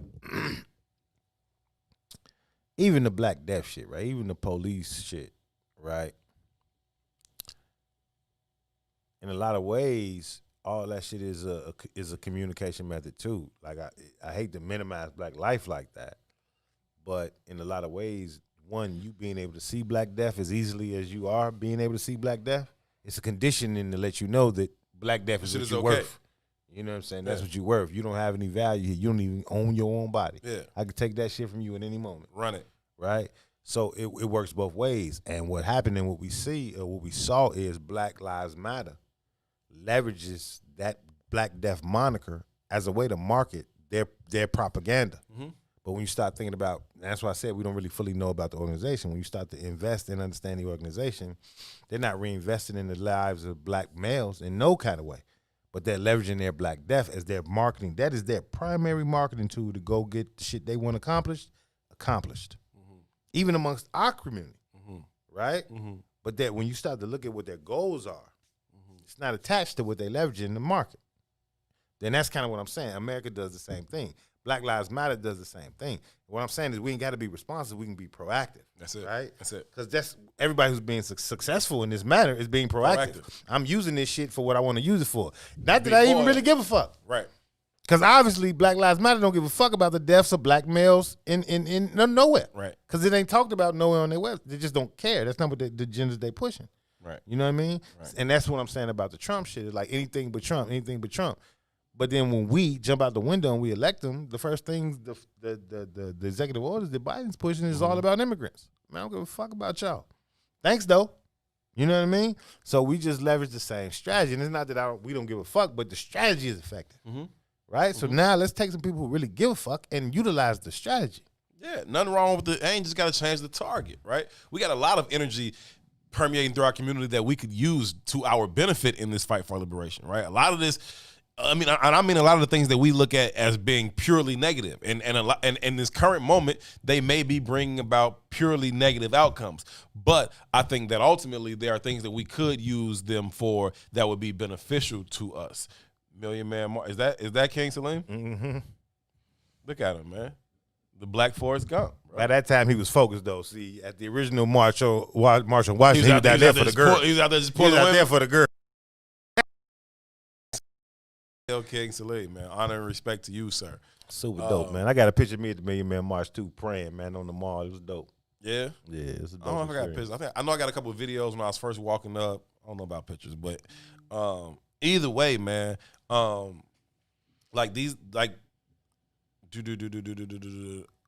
lost myself. Point is that we can do this shit, and then we can like book all of our guests around that particular initiative. Like what can each particular guest bring to that particular initiative? And I think that it has to be multifaceted. I think it has to be well-rounded, and you're gonna need politicians. You're gonna need entrepreneurs. You're gonna need health professionals. You're gonna need entertainers. You're gonna need artists. More importantly, we need the neighborhood. You need the neighborhood. You need the neighbors. Right. And again, I'm not looking for that talented 10th ass philosophy that we have. No. Because those that are kind of quantified as the talented 10th in our community, again, usually are in alignment with white supremacy in a way that I don't necessarily align with it with. Right. You know what I mean? And I'm not judging or nothing, but I want us to maintain control of the conversation. Yeah, I'm saying find those amongst that group that are with the shits. You know what I'm saying? That again, that can help advance that particular initiative. Now, that ain't the majority of that talented 10th people. You know, that talented 10th group. That ain't. Boosie says, wait a minute, y'all doing Relationship Friday this Friday? Yeah, Boosie, why you think we ain't doing it? I don't know. But you got some juicy men's story you trying to tell, Boosie? Some juicy men's. Juicy men's stories. Yeah. Or women's stories, Boosie. I'm not trying to discriminate. Yeah, but I think that's the move, though, G. I think that should be our next move. I don't know how fast we can kind of get a subsequent bank account set up, but, or maybe we just talk to Big Lavender about, putting in what's in it for the black people, but we have to have some way to monitor that because I think we would be kind of at the helm of the conversation since we implemented the idea. And I don't want, again, if we're going to be transparent, how do we be transparent with somebody else's stuff? If we're going to set up something like that, that has to be its own thing. Just because I want to be fully accountable for every penny in there. And so if there's a discrepancy anywhere, I want to be like, yep, that was Herb's fault. That was Tool's fault. They fucked it up. They lost it. They stole it. They spent it, right? Not like, well, I don't know. Maybe this happened, maybe that. Like, nah, I want to be 100% accountable for every iota of that. Anyhow, Adrian said, do we need Relationship Friday? Yes, we need Relationship Friday. Like, I don't like doing Relationship Friday. That was mainly Herb's idea, but I don't think we should minimize it either. You know what I'm saying? I think it's all about relationship. You know what I mean? Yo, Adrian, why you gotta act like that? Why do you gotta act like that, OG? I don't even understand it. Yeah, but that's part of the problem, though, right? We minimize the value of each other. You know what I mean? And once we start to really ingratiate ourselves and really loving one another, these kind of conversations stop. Yeah. Because you're powerful when you're connected in that way. Yeah. You know what I mean? And I just, we just celebrated King. King's greatest gift to the planet was love. Malcolm's greatest gift to the planet was love. Every motherfucker that you all admire, Jesus himself, his greatest gift to the planet was love. Okay, and we got to get there. Man's as it is. Hey, it's 2021. You can't really assume, Yeah, I'm not in that part of the conversation. I definitely don't get down with none of that shit. So. That'll be on Herb to handle that part. I don't know. Herb, just don't invite that neo soul shorty back. Oh yeah, never. That shit is Oh, you wonderful people. Y'all make me But laugh. I've been having some offline conversations though, man. I talked to one of my Man, publicists. we got some things popping, man. I've been talking to one of my publicist homies. She been trying to get guests up here for a minute. I've been kind of shunning them because I always want to stay kind of on concentrated brand. on brand. Yeah, we talk about what we talk about. Yeah, but you know, I think at some levels though, we need to start opening the door to some different people and bringing them and forging a way to bring them into our conversation. ISWIS pack, and that's how we grow the brand. You know what I mean? I feel that Boosie is ISWIS pack. Yeah, no, I feel you on that piece. I think there's certainly value to. Nicole said she's still traumatized by old girl, the neo soul chick. Me too. I ain't gonna lie. I was in this motherfucker like, man, turn the mic off. Turn the ass funny off. as hell. Boosie's talking about bringing the penis whisperer on. No, that's Don's guest. That's Don's guest, man. That is Don's Monday guest. I just like to hop in the comments and say the penis whisperer. You got to say it like that. Tucson needs to vet her guest. Ain't that some shit, man? I tell you, man. I tell you, y'all don't treat me right in this family. DS said it always turns into men versus women. I don't think that's what the fuck it turns into. It does tend to get there. It does tend to get there despite my best efforts to keep it from going there. I think that is a very, very easy place for it to get. I think it's a hard place to get over, right? I think that is a very hard bridge to get over. See, but again, I think and that's be about, managed her when I be managed. But listen, Robbie. I know we ain't gonna make this relationship Friday, and we only got like 18 minutes left. Oh, we can make it whatever we want. But we ain't gonna make it that. But what we going to make it is that what happens in those conversations. And I noticed this. I was having a conversation with a young woman the other day, and when you tend to not agree with, or when you tend to question another person's idea, it's like you're aligning yourself with the side. For me, when we had a relationship conversation, at least this is what I would hope to be projecting, is that it's about the group. It's about the whole. It's about the totality of each of the dynamic of the group. I do believe that our answers lie in us mastering our family. Mm-hmm. You know what I mean? I agree. But in mastering that and understanding that, we got to be able to call each other on our bullshit. Honesty is important. Honesty is valuable. Just like we here today talking about calling us on our bullshit when we elect Kamala Harris, because she had, even that turns into a men versus women conversation. It's easy to manipulate them situations when you don't have a full understanding, right? When I came early on, when most men who would come out and say, hey, I'm not fucking with Kamala Harris, even if it was attached to viable understanding of why they wasn't fucking with Kamala Harris, they got minimized into some kind of patriarchal understanding of black masculinity. A motherfucker who don't even get to tap into the patriarch. But because you ain't fucking with Kamala Harris and her legislation, right now you're a fucking patriarch. Right. That's a bullshit cop-out to me, and I think we need to stop having bullshit cop-out conversations. We need to be able to explore the depths of the conversation. Why don't you like Kamala Harris? What's that attached to? And again, like I said a minute ago, we got to be fluid enough to accept those answers. You know what I'm saying? Must. Or at least to consider them. You know what I mean? Don't nobody got a stronghold on this shit. No, nobody does. Everybody just kind of, floating around, and as the wind blows, that's just kind of how it is. And so it just kind of goes, like I said earlier, it just goes back and forth, back and forth, back and forth. This side in power, that side in power. Nothing ever changing for black people, right? So was I on the soil when I said this? I think I was on the soil. They was talking about the top of their show, and I was like, oh, it's a brand new day for black people in America. No, it's not. You know what I'm saying? No, it's not. Same shit. No, for real. No, seriously, it's not. At all. Okay? So, real quick, shout out to my cousin. My cousin said you should keep it, but expand the topics. And I lost the comment. Expand the topic somehow. She says using more adjectives: love, family, success, legacy, etc. So, real quick, just the station itself has added on 3-4 more conversations, 3-4 more shows now. Yeah. And that was on the Penis Whisperer Mondays on BOD, Nicole. His titties is on topic that day. What? I was talking about titties in on BOD when the Penis Whisperer was there on Monday. But check game though. We've added a bunch of shows since COVID break. Yeah. But even before that, we had added maybe 2 or 3 new shows. Yeah. And the running theme for all of those shows is relationships. Right? And I'm gonna be squarely honest with except everybody. for the power hour. I guess it's your relationship with Jesus. Okay, right. No, you're right. But I'm gonna be honest though. Like, it disturbs me to listen to them shows, right? And I'm gonna say it in this way, that people people look at relationships like they have a stronghold on them because they engage in them. Mm-hmm. But just like we look at blackness like we got a stronghold on the standard. Because we black. Because we black. Don't really mean shit. Don't mean shit. Practice don't make perfect. Perfect practice makes perfect. But you got to engage in the understanding first. That's what I said. You know what I'm saying? You got to know what you're doing. You got to engage. Just because you fat don't mean you know how to cook. It don't work that way. You Right. know what I mean? Right. But we have these ideas that because all of us experience them, then we must have a understanding shared how they understanding. work. Right. And that's not real because we're not investing in the information. You know what I mean? So oftentimes, now, are we frozen? Oh, no, we're not frozen. It might have on frozen our for a end. second.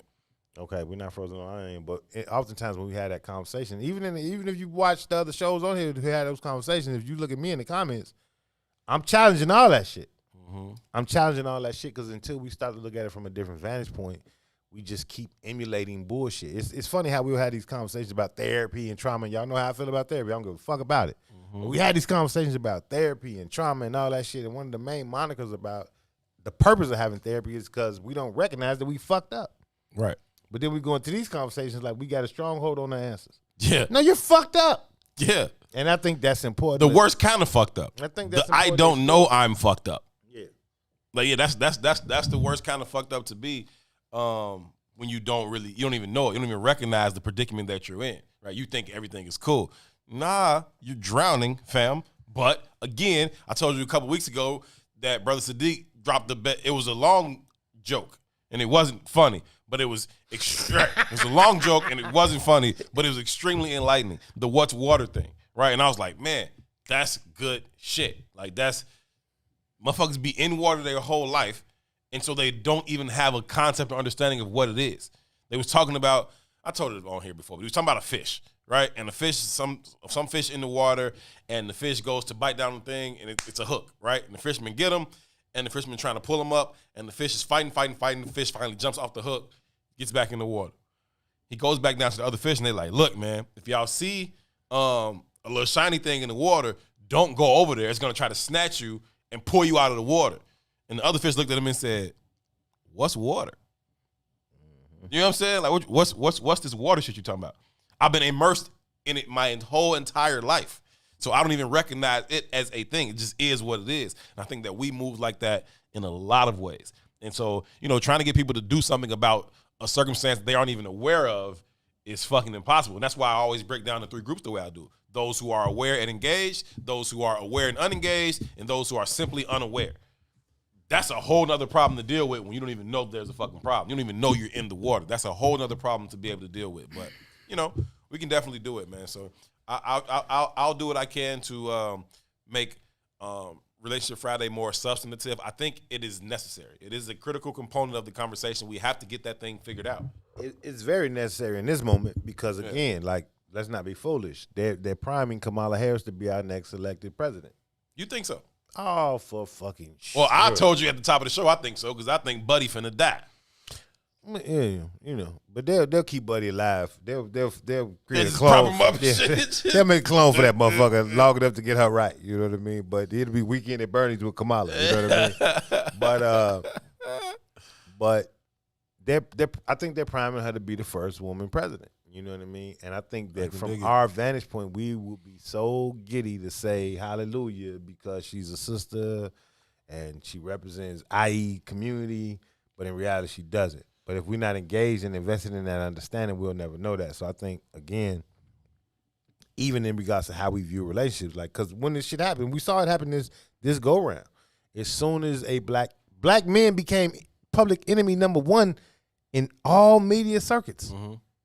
And specifically amongst black women. All these motherfuckers just don't want to see. All these motherfuckers value, or they're benefiting from the patriarchy. All these motherfuckers, that conversation can't be the conversation we have going forward.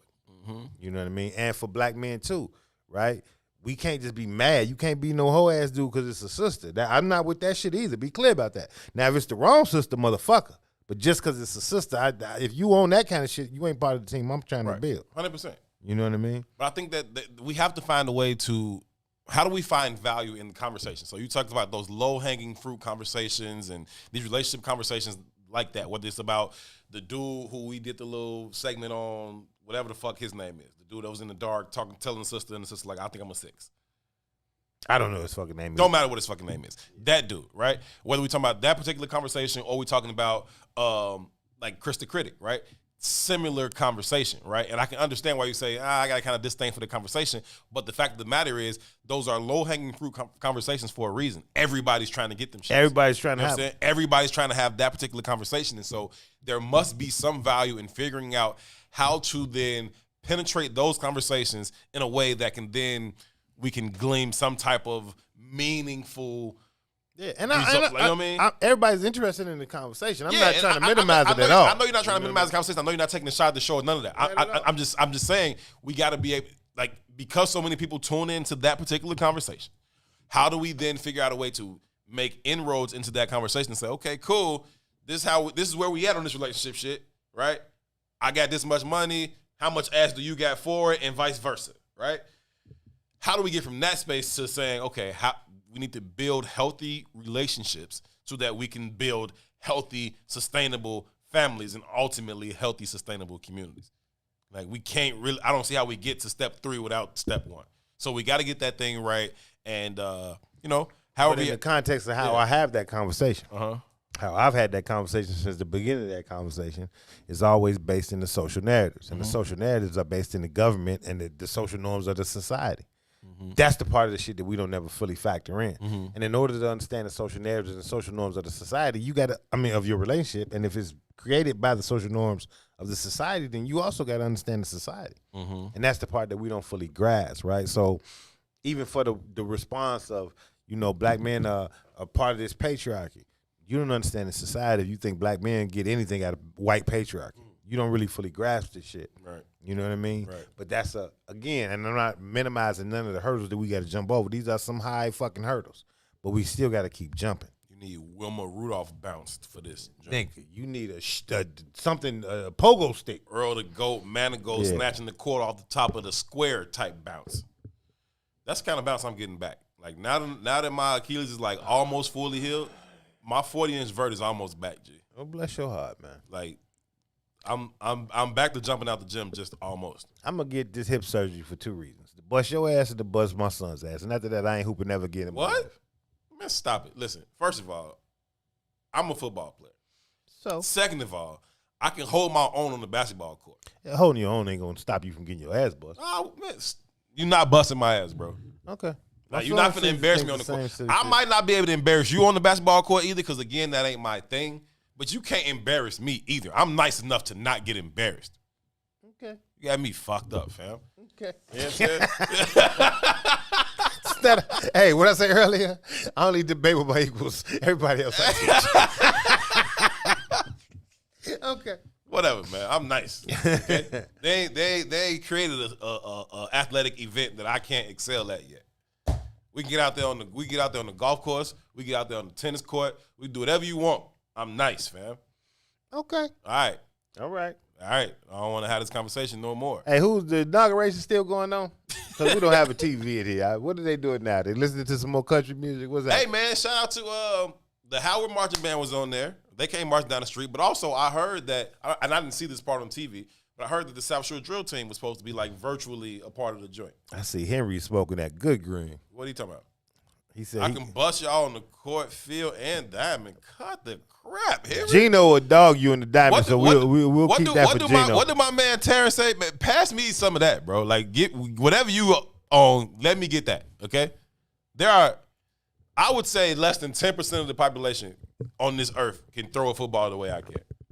Like, you can say I'm fronting if you want to, or you can bring me a fucking football. It's just it's not a real thing. It is what it is. What was you saying though before that? I forgot. He took me out of it. Yeah. Oh, the South Shore Drill Team. They were supposed to be a part of the inauguration ceremony. So did anybody get to see the South Shore Drill Team? Shout out to Chicago like virtual or whatnot. Yeah, but shout out to the shot, man. We saw before we came in here. We saw the Howard Marching Band. That's cute. All that shit literally is great, man. And figuratively. All that shit is great. I think the ceremony of it all, the status and symbolism of it, I think it's cool. I just want us to get some value out the shit, right? It's like watching the Bud Billiken parade to me. Once the shit's over, it's over. You know what I mean? So the ceremony and the symbolism is all dope, but I still just want us to understand that we can't get something out this deal in this moment and in every moment going forward. We should always, even part of the conversation around reparations, like I kept saying the other day, it's in perpetuity. It's in perpetuity. So what we got to think about in regards to our communities, that we got to be raising our communities in perpetuity to have this understanding that this is going to be an ongoing fight. This shit never goes away, right? When you start thinking about the very definitive of racism, right, is actually that. It's a race. It's a race to resources. And that race never fucking stops, right? So we got to be raising every generation under us to have a full grasp of what it means to be black in America and how to deal and align yourselves with other black folks to get what you need, because the whole paradigm is set up so that you can't get those things. So they have a black bench. Have you heard about this thing? What do you mean a black bench? Here in Chicago, Illinois, Cook County, they are starting this thing called the Black Bench. We can have this conversation on it tomorrow.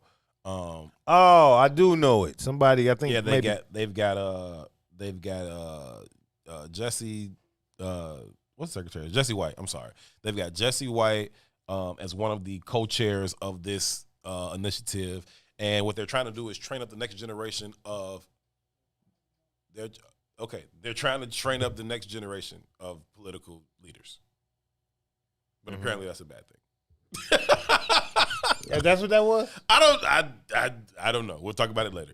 That's what that was? We'll talk about that later. I don't know. Oh, okay. Well, 557 it is. Yeah. Well, that threw off the rhythm like a motherfucker. Yeah, Silly and Swain. Yeah, but I don't know. Anyway, we'll talk about that later if we can.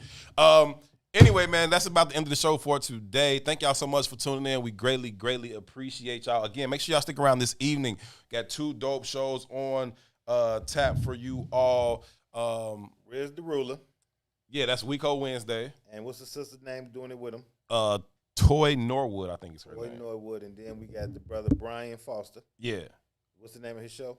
It is called In the Zone. In the Zone. In the Zone with Brian Foster is first, and then Weeko Wednesday. So y'all stick around the network. We got 2 shows that are going to be premiering right here on What's In It for the Black People Media this evening. Both of them should be very, very entertaining. I'm looking forward to sticking around the studio, hanging out, seeing what's going on with those. What's up, bro? Nothing. Never mind. You good? Yeah, I'm good. Okay, cool. Man, take us out of here, man. Just turn on the best record ever made in history, and we ride now. We out of here, man. Listen, we will be back here at the same place, same time tomorrow at 3 p.m. Y'all make sure y'all get up real, real early for the Ruthie Moore Show starting at 6 a.m. Stick around for all the amazing programming, and then we'll be back here tomorrow at 3 p.m. Until then, y'all be good to each other. Peace. Salam alaikum.